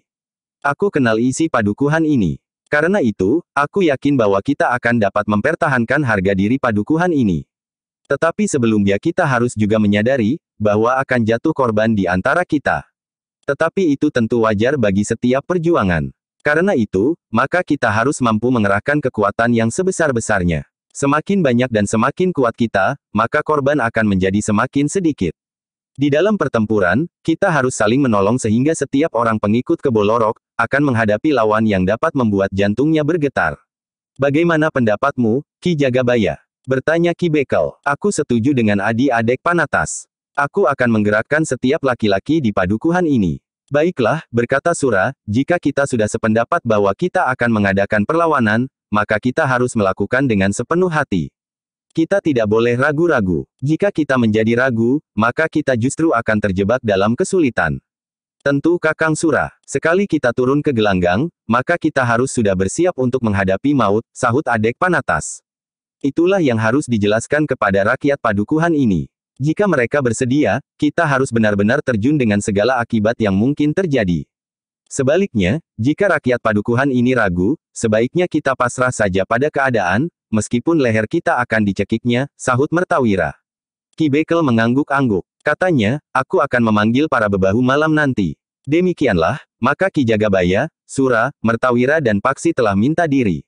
Malam nanti mereka akan kembali ke rumah Ki Bekel itu kecuali Paksi. Menjelang malam, maka para bebahu yang dipanggil Ki Bekel telah berkumpul. Sura dan Mertawira pun telah datang pula memenuhi panggilan Ki Bekel meskipun mereka bukan bebahu. Paksi yang merasa dirinya orang lain di padukuhan itu, tidak ikut hadir di rumah Ki Bekel. Namun beberapa orang telah mendengar ceritanya tentang hantu keranda, para perampok dan hasil rampokan mereka yang mereka sembunyikan di kuburan. Sementara Sura tidak ada di rumah, maka Paksi pun telah minta izin kepada Nyi Sura untuk berjalan-jalan. Malam-malam kau akan pergi ke Manangger? Bertanya Nyi Sura. Hanya berjalan-jalan saja Bibi, menghirup angin. Udara terasa panas malam ini. Jangan terlalu lama Ngger. Nanti jika pamanmu datang, ia tentu akan mencarimu, pesan Nyi Sura. Paksi pun kemudian telah meninggalkan rumah Sura. Ia menyusuri jalan-jalan padukuhan yang sudah menjadi sepi. Ada beberapa oncor terpancang di regol-regol rumah yang besar dan di simpang-simpang ampat terpenting di padukuhan. Sejak terbetik berita tentang hantu keranda, maka jarang sekali ada orang yang berani keluar setelah gelap. Bahkan gardu-gardu pun menjadi kosong. 1-2 orang yang mempunyai keberanian mencoba untuk mengintip dari belakang dinding padukuhan. Tetapi mereka tidak pernah dapat melihat keranda yang berjalan sendiri itu. Justru orang yang tidak sengaja untuk melihatnya, sekali-sekali pernah ada yang sempat melihatnya. Tetapi akhirnya Sura, dan ketiga orang kawannya berhasil melihat keranda yang dikiranya dapat berjalan sendiri itu, sehingga justru ada di antara mereka yang menjadi sakit. Tetapi Paksi Pamekas sama sekali tidak takut bertemu dengan keranda yang dapat terbang. Meskipun demikian ia harus berhati-hati, karena di sekitar keranda itu terdapat sekitar 10 orang yang berpakaian serba hitam. Jika orang-orang itu menyadari, bahwa rahasia mereka diketahui, maka mereka tidak akan segan-segan menyingkirkan orang yang mengetahui rahasia mereka itu.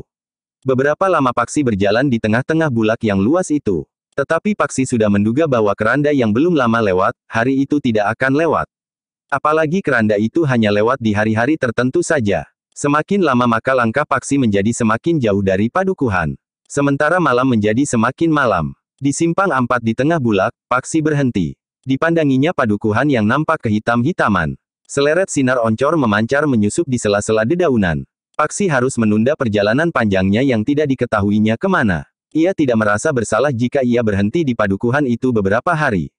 Bahkan sampai 10 hari, karena ia memang tidak dibatasi oleh waktu. Bahkan tiba-tiba terngiang kembali suara ibunya melengkah, kau sengaja mengusirnya. Tetapi ayahnya selalu menjawab, ia sudah menginjak 17 tahun. Paksi menarik nafas panjang. Namun tiba-tiba saja Paksi terkejut. Di bawah sebatang pohon randu yang tumbuh di pinggir simpang ampat itu ia melihat sesuatu yang bergerak. Bahkan kemudian menjadi semakin jelas baginya, bahwa yang bergerak itu adalah seseorang yang sedang duduk bersandar batang pohon randu itu. Paksi melangkah surut. Sementara orang yang duduk bersandar pohon randu itu seakan-akan tidak menghiraukannya. Paksi memang tidak ingin membuat persoalan. Karena itu, maka Paksi pun merasa lebih baik ia pergi tanpa mengganggu orang itu. Namun ketika ia melangkah menjauh, terdengar orang itu berkata, "Kau kira begitu saja kau dapat pergi?" Paksi berhenti. Sambil menghadap ke arah orang itu, Paksi bertanya, "Apakah maksud Kisanak? Kau telah mengetahui rahasiaku, rahasia keranda terbang itu, serta kau telah melihat tempat kami menyimpan benda-benda rampokan itu."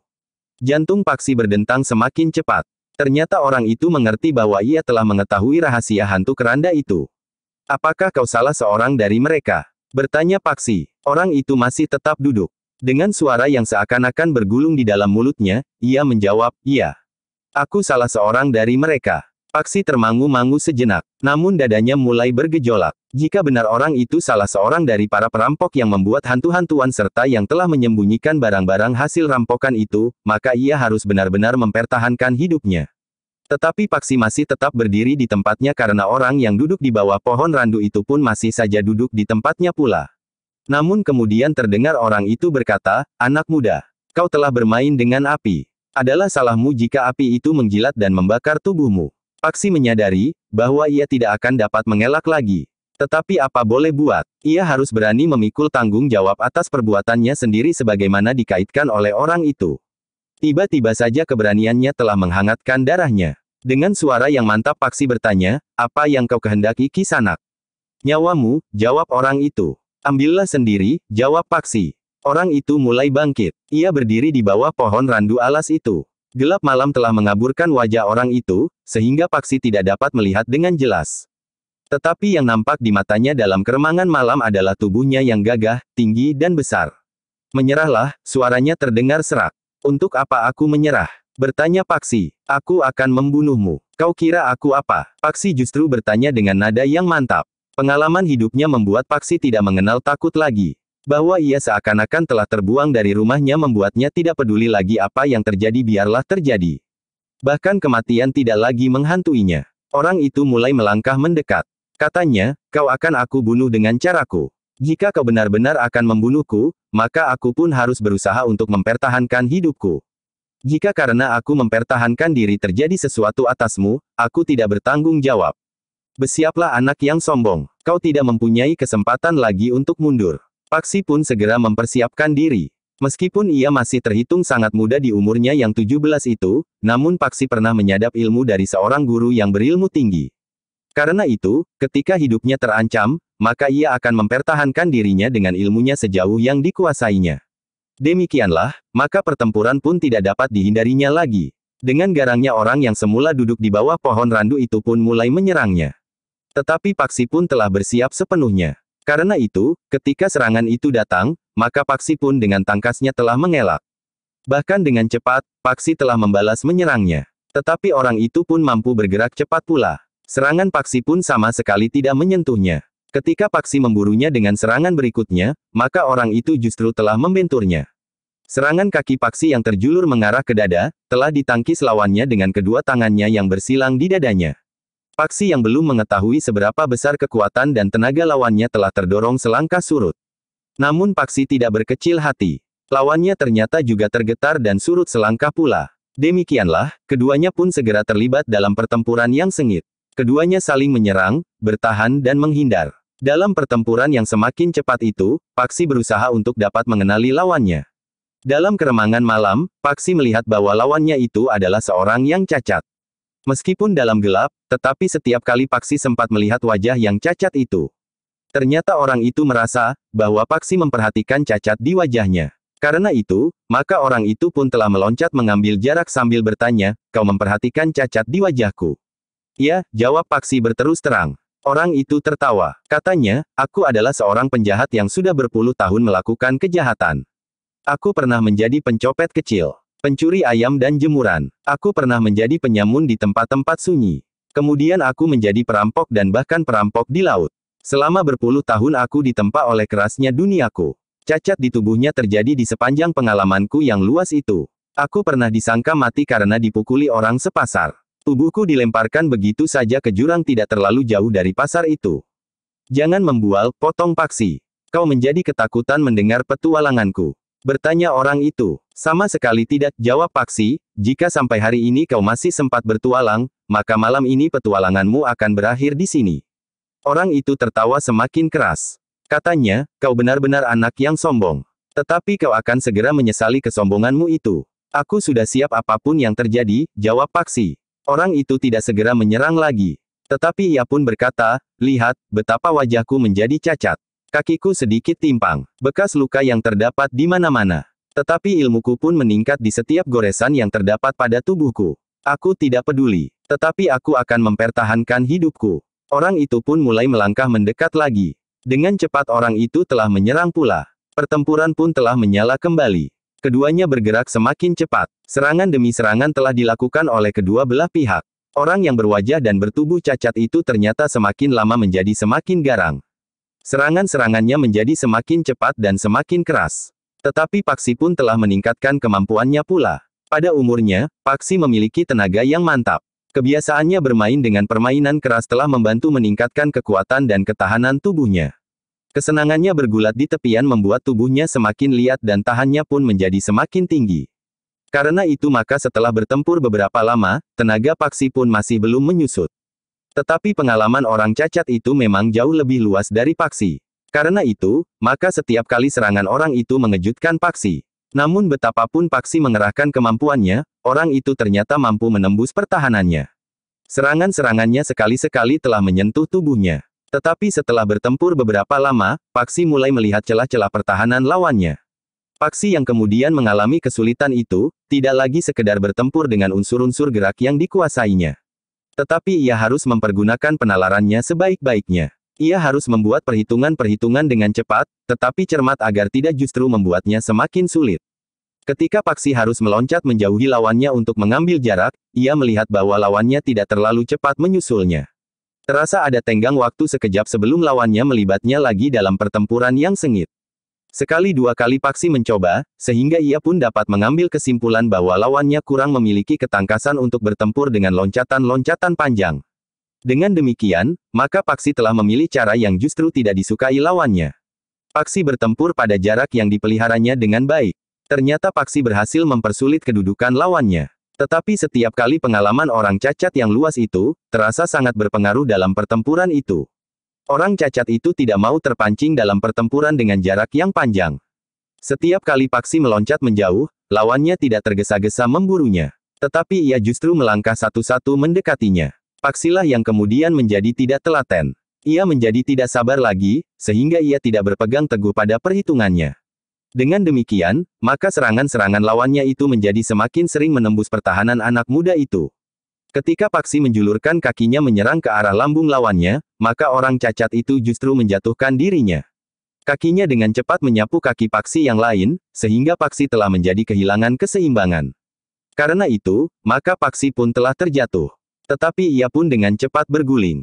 Dengan tangkas pula Paksi segera meloncat bangkit. Tetapi di luar dugaan, lawannya yang timpang, yang selalu menghindari pertempuran dengan jarak yang panjang, mampu meloncat dengan cepat.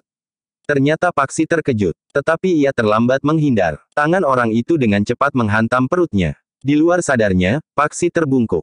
Namun dengan cepat pula lawannya memegang kepalanya. Dengan kerasnya kepala Paksi telah membentur lutut orang yang timpang itu.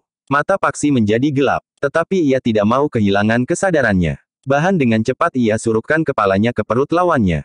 Keduanya terjatuh berguling di tanah, namun Paksi tidak ingin menjadi sasaran serangan-serangan lawannya. Meskipun perutnya masih terasa mual serta kepalanya mai angat pening, tetapi Paksi telah bersiap kembali untuk bertempur. Pada saat yang sama, lawannya telah bangkit pula. Bahkan dengan cepat ia telah menyerang Paksi. Sambil meloncat orang itu telah menjulurkan tangannya ke arah dada. Tetapi Paksi dengan cepat bergeser ke samping. Justru pada saat tangan lawannya terjulur, Paksi telah menyerang lambung orang itu dengan kakinya. Meskipun orang itu menggeliat, tetapi kaki Paksi masih dapat menggapainya, sehingga orang yang sedang meluncur itu telah terdorong ke samping dan jatuh berguling. Tetapi orang itu kurang beruntung, bahwa ia tidak memperhatikan parit yang membujur di pinggir jalan, sehingga ia justru terperosok ke dalamnya. Dengan cepat orang itu bangkit. Pakaian dan tubuhnya menjadi basah kuyup.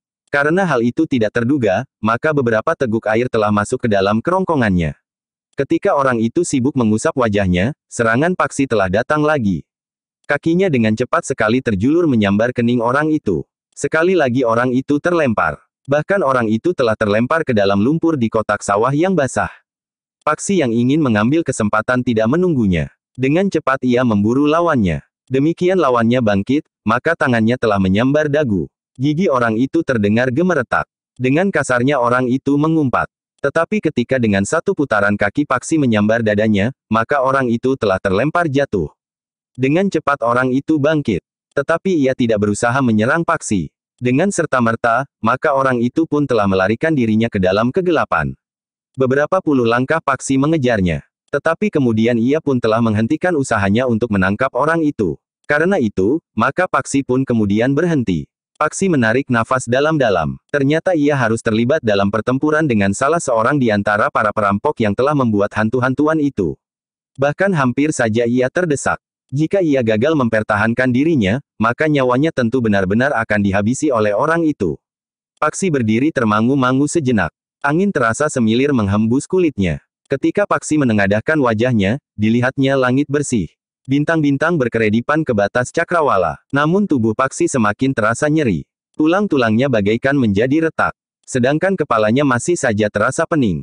Sejenak Paksi berdiri termangu-mangu. Namun kemudian ia pun membenahi pakaiannya. Ketika ia melangkah kembali ke padukuhan, sendi-sendinya terasa sakit. Ketika Paksi memasuki regol halaman rumah Sura, ternyata Sura masih duduk di sebuah lincak bambu yang panjang di serambi.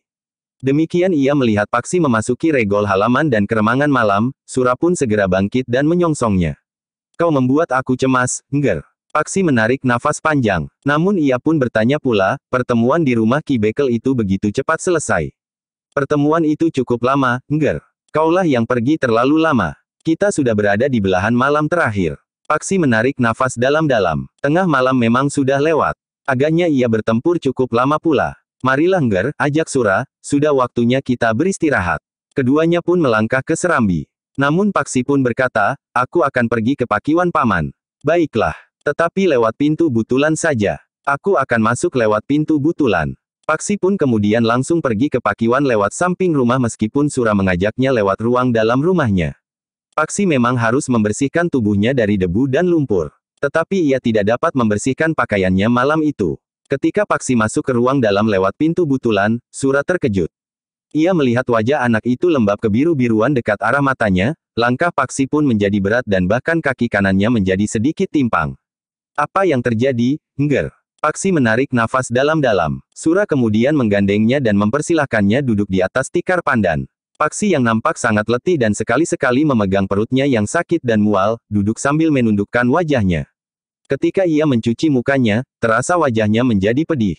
Apa yang terjadi? Sura mendesaknya, aku sudah gelisah menunggumu. Ternyata kau telah mengalami sesuatu. Aku berjalan-jalan sampai keluar padukuhan ini Paman. Tetapi malang, aku bertemu dengan salah seorang dari para perampok itu. Ketika aku diserang, aku mencoba untuk bertahan. Tetapi inilah yang terjadi. Tetapi aku masih beruntung bahwa aku sempat lari, jawab Paksi merendahkan diri agar orang-orang padukuhan itu tidak terlalu menaruh pengharapan kepadanya jika ternyata kelak mereka benar-benar harus menghadapi Kebo Lorok. Sura mengerutkan dahinya. Di luar sadarnya ia pun berdesis, syukurlah bahwa kau dapat melepaskan dirimu. Paksi tidak menyahut. Tetapi ia melihat sesuatu yang terbersit di hati Sura.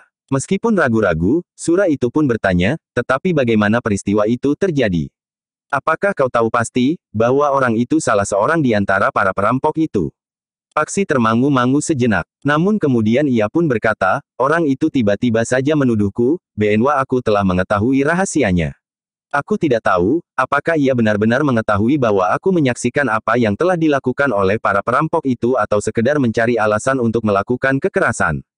Tetapi agaknya orang itu benar-benar ingin membunuhku. Sura mengangguk-angguk. Katanya, jika demikian, kita memang harus berhati-hati. Nampaknya mereka sudah membuat persiapan-persiapan menjelang kehadiran Kebo Lorok. Mungkin sekali, Paman. Karena itu, besok jangan berjalan-jalan setelah lewat senja. Nampaknya keadaan menjadi gawat. Bukan saja cerita tentang hantu keranda, tetapi orang-orang itu telah langsung melakukan kekerasan. Paksi mengangguk-angguk kecil sambil menjawab, baik, Paman. Bila Kebo Lorok itu benar-benar akan datang saat padukuhan ini merti desa, maka keadaan akan menjadi gawat. Tetapi apakah Paman dan para bebahu padukuhan ini pasti, bahwa Kebo Lorok akan melakukan tindakan kekerasan terhadap padukuhan ini? Aku sekedar melihat hasil kerja orang-orangnya yang berkeliaran di sekitar tempat ini dan menyembunyikan harta bendanya di kuburan itu. Kita memperhitungkan keadaan yang paling gawat yang mungkin terjadi, Ngger, jawab Sura, kita semuanya memang berharap bahwa Kebo Lorok tidak akan mengganggu padukuhan ini. Tetapi jika gangguan ini terjadi, maka kita tidak akan tinggal diam. Paksi mengangguk-angguk. Sementara Sura itu berkata selanjutnya, karena itu, maka kita akan mempersiapkan diri sejauh dapat kita lakukan. Kita harus mempertahankan harga diri agar kita untuk selanjutnya tidak akan menjadi ampas kelapa yang diperah sampai kering. Paksi memandang wajah Sura sejenak. Wajah itu nampak bersungguh-sungguh. Bahkan sekali dua kali Sura mengusap keringatnya yang mengembun di kening. Paksi mengerti, bahwa persoalan yang telah dibicarakan oleh Ki Bekel dengan para bebahunya itu dianggap persoalan yang gawat sekali, karena akan menyangkut kehidupan di padukuhan itu. Dengan ragu-ragu Paksi pun kemudian bertanya, Paman, jadi apakah yang akan dilakukan oleh Ki Bekel dan para bebahu menghadapi kemungkinan kedatangan Kebo Lorok? Kita akan bersiap. Ki Jagabaya akan mengumpulkan anak-anak muda serta laki-laki yang berani serta masih mempunyai kemampuan untuk berkelahi. Ada 3 atau 4 orang bekas prajurit di padukuhan ini yang akan diminta kesediaannya memimpin perlawanan. Selain mereka, Ki Jagabaya, Ki Bekel sendiri dan adik Ki Bekel yang bernama Adek Panatas itu. Paksi menarik nafas dalam-dalam. Agaknya para penghuni padukuhan ini akan mengerahkan segenap kekuatan yang ada untuk melindungi diri sendiri. Namun Paksi itu pun berkata, Paman, jika persiapan itu diketahui oleh para pengikut Kebo Lorok, apakah bukan berarti bahwa kita justru mengisyaratkan agar Kebo Lorok datang dengan kekuatan yang lebih besar? Sura mengerutkan dahinya. Sambil mengangguk kecil Sura berkata, memang mungkin sekali. Persiapan-persiapan yang kita lakukan akan membuat Kebo Lorok dan para pengikutnya menjadi berhati-hati serta memuat perhitungan yang lebih bersungguh-sungguh. Jika terjadi demikian, maka keadaan padukuhan ini akan dapat menjadi parah sekali.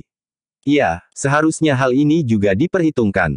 Sura mengangguk aguh. Lalu katanya pula, biarlah besok aku bertemu dengan Ki Jagabaya. Agaknya Ki Jagabaya juga perlu diberitahu, bahwa orang-orang yang membuat hantu-hantuan itu adalah orang-orang yang sangat garang.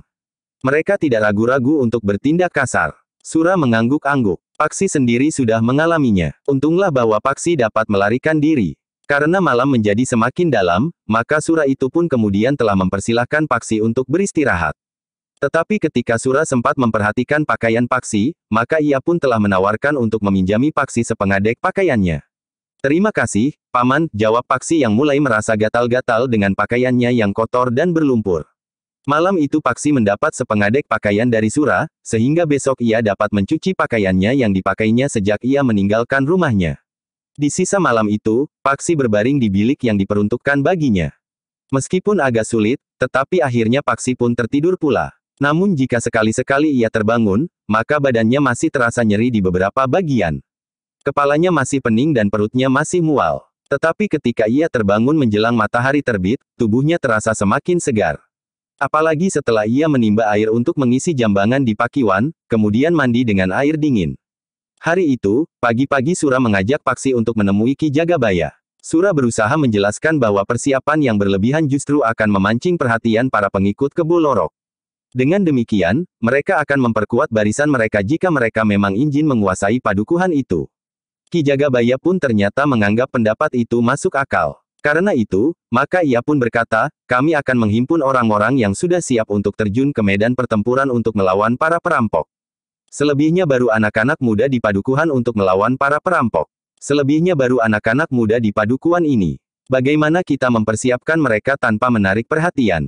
Kita akan menentukan orang-orang tertentu untuk memimpin sekelompok kecil anak-anak muda dari 3 atau 4 orang.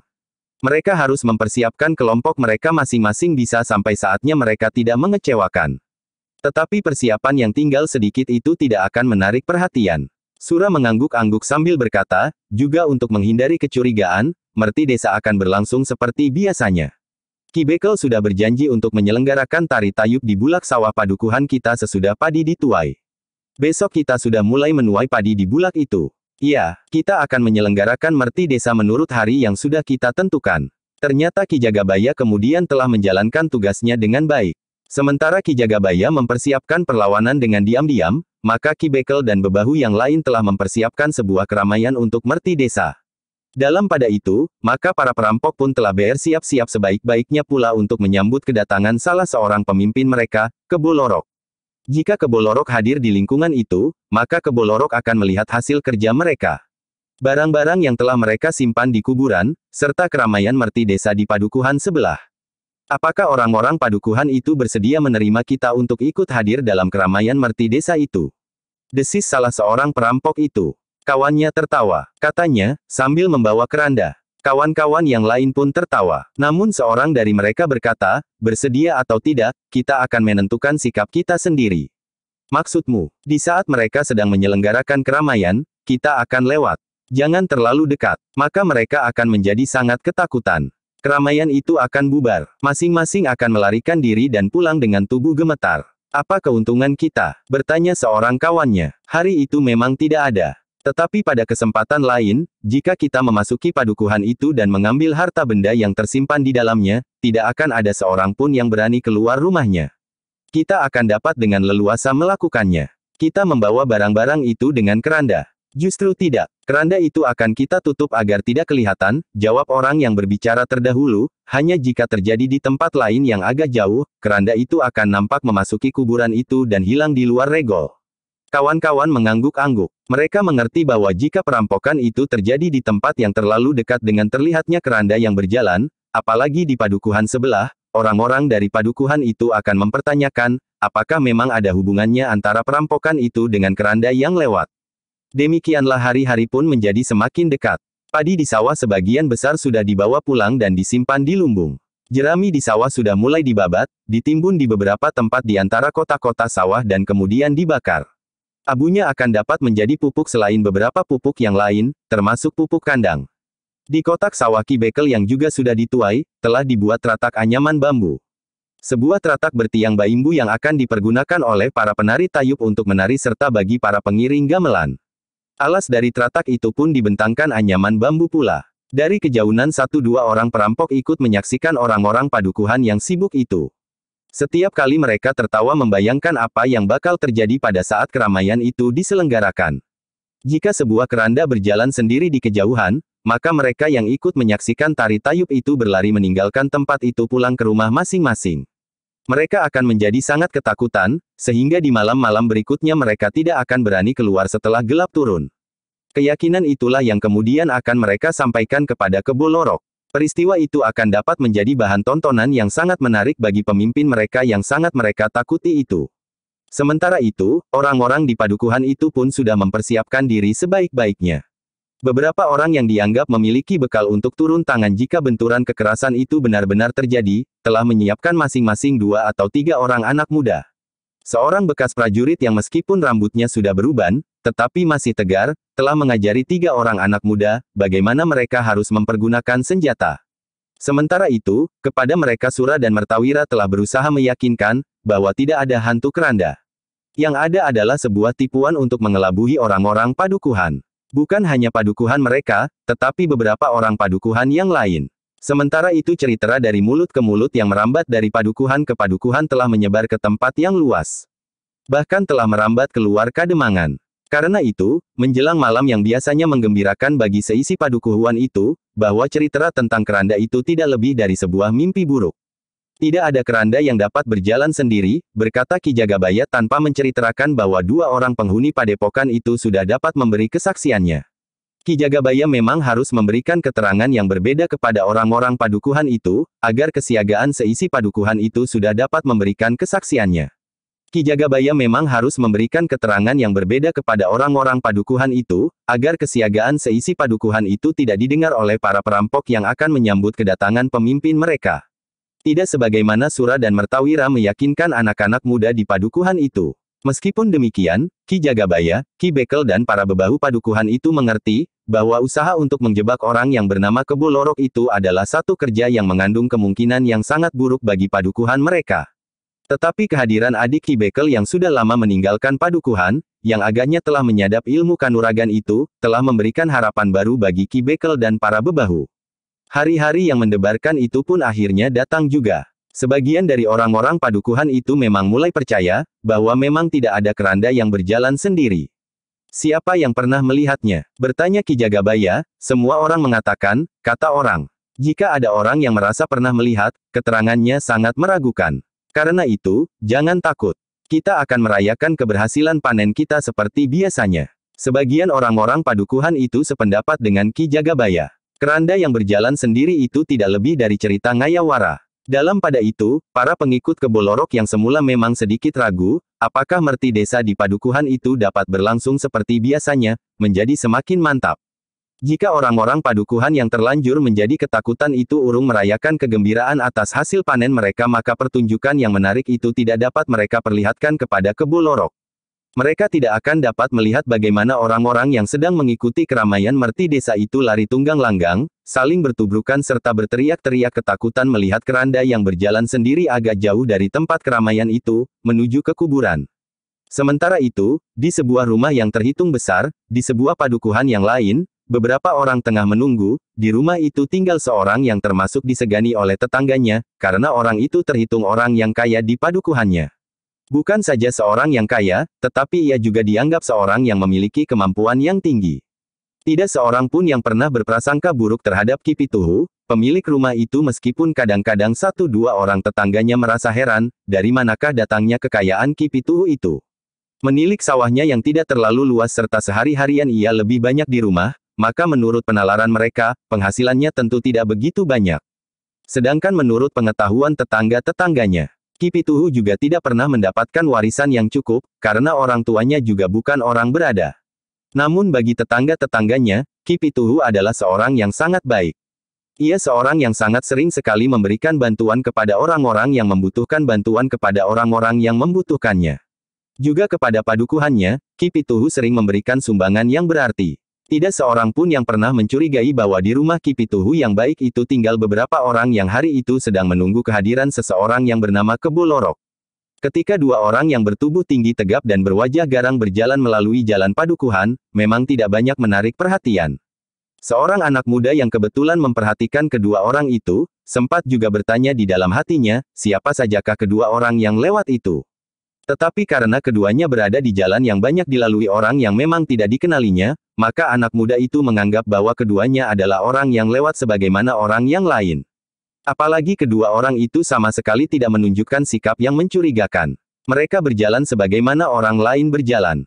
Sedikit berbincang dan kadang-kadang memperhatikan keadaan di sekitarnya. Karena itu maka anak muda itu tidak menghiraukannya lagi, sehingga dengan demikian, maka anak muda itu tidak tahu, bahwa kedua orang itu telah memasuki regol halaman rumah Ki Pituhu. Kedatangan kedua orang itu telah disambut dengan hangat oleh orang-orang yang memang sudah menunggu di rumah Ki Pituhu, terutama Ki Pituhu sendiri. Marilah, Kakang, Ki Pituhu itu mempersilahkan. Kedua orang itu pun kemudian naik ke pendapa dan duduk di antara beberapa orang yang menunggunya. Aku sudah menjadi cemas, bahwa Kakang tidak jadi datang hari ini. Apakah aku sering ingkar janji? Jawab salah seorang dari kedua orang itu. Tidak, Kakang Kebo Lorok memang tidak pernah ingkar janji, desis Ki Pituhu, karena itu, kami sudah menunggu Kakang di sini bersama beberapa orang kawan kami. Aku ingin melihat apa yang telah kalian lakukan di sini, aku sudah mendengar permainan kalian dengan hantu-hantuan itu. Apakah cara itu menarik perhatian Kakang Kebo Lorok? Bertanya Ki Pituhu. Aku sedang mempelajarinya. Jawab Kebo Lorok. Besok malam keramaian merti desa itu akan diselenggarakan. Besok malam kami akan mempertunjukkan tontonan yang tentu menarik bagi Kakang Kebo Lorok. Tontonan apa? Keranda itu akan berjalan tidak jauh dari tempat keramaian itu diadakan. Sebelum Ki Pituhu bercerita lebih lanjut, Kebo Lorok sudah tertawa lebih dahulu. Katanya, kau akan menunjukkan kepadaku, bagaimana orang-orang padukuhan itu berlarian kalang kabut. Iya, Ki Pituhu pun tersenyum. Tetapi Kebo Lorok menggeleng sambil berkata, pertunjukan itu belum tentu dapat berlangsung. Kenapa? Bertanya Ki Pituhu. Sejak sebelumnya orang-orang padukuhan itu sudah ketakutan. Karena itu, maka mereka tidak akan berani keluar dari rumah mereka setelah senja turun. Tetapi teratak sudah dibuat di sawah Ki Bekel. Nampaknya keramaian itu tetap akan diadakan, jawab Ki Pituhu. Mungkin saja, tetapi apakah ada yang menonton atau tidak, kita masih belum dapat memastikannya, berkata Kebo Lorok. Namun ia pun kemudian berkata, itu tidak penting. Yang penting bahwa kalian berhasil melakukan tugas kalian di daerah ini. Kami akan menunjukkan kepada Kakang Kebo Lorok. Kami simpan hasil kerja kami di kuburan. Kenapa tidak di tempat ini? Bertanya Kebo Lorok. Nampaknya lebih aman disimpan di kuburan itu. Sebagian dari hasil kerja kami memang dibawa ke rumah ini dan disimpan di sini untuk 1-2 pekan. Selanjutnya, semua kami bawa dan simpan di kuburan itu sekaligus sambil bermain hantu-hantuan. Apakah di rumah ini tidak dapat dijamin pengamanannya? Ki Pituhu menarik nafas dalam-dalam. Katanya, rumah ini masih terhitung rumah warisan yang akan dimiliki oleh 3 orang, karena aku masih mempunyai 2 orang bersaudara. Di mana mereka sekarang? Keduanya perempuan. Mereka ikut suami mereka. Tetapi kadang mereka datang berkunjung kemari. Aku adalah yang tertua di antara kami bertiga, sehingga kedua adikku itu merasa wajib untuk setiap kali datang, jawab Ki Pituhu, selebihnya aku harus mencurigai orang-orangku sendiri yang tidak terlibat dalam kerja ini. Maksudmu, siapakah mereka itu? Aku mempunyai beberapa orang yang membantu kesibukan keluarga kami. Ada yang mengurusi ternak dan kuda. Ada yang mengurusi sawah dan ladang dan ada pula yang membantu istriku di dapur, mencuci pakaian dan sebagainya. Aku mengkhawatirkan, bahwa tidak dengan sengaja mereka menemukan sesuatu yang dapat menarik perhatian mereka. Karena itu, barang-barang itu tidak boleh terlalu lama berada di sini. Kebo Lorok mengangguk-angguk. Katanya, baiklah. Kapan kita akan melihat hasil kerja kalian? Besok malam, setelah kita menonton pertunjukan yang kita harapkan dapat menarik itu, jawab Ki Pituhu. Kebo Lorok mengangguk-angguk. Namun ia pun kemudian bertanya, apakah pembantu-pembantumu itu tidak mencurigaimu jika di rumah ini terdapat beberapa orang seperti sekarang ini?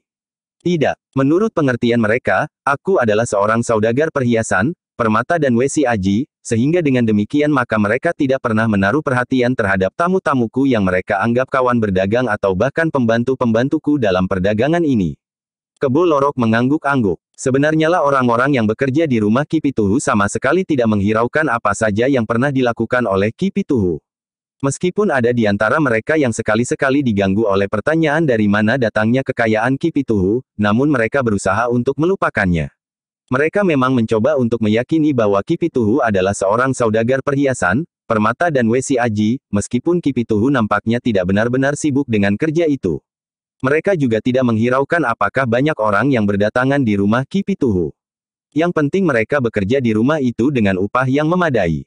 Hari itu, Kebo Lorok dan seorang kawannya akan bermalam di rumah Ki Pituhu, seorang yang mengendalikan para pengikut Kebo Lorok yang ada di lingkungannya.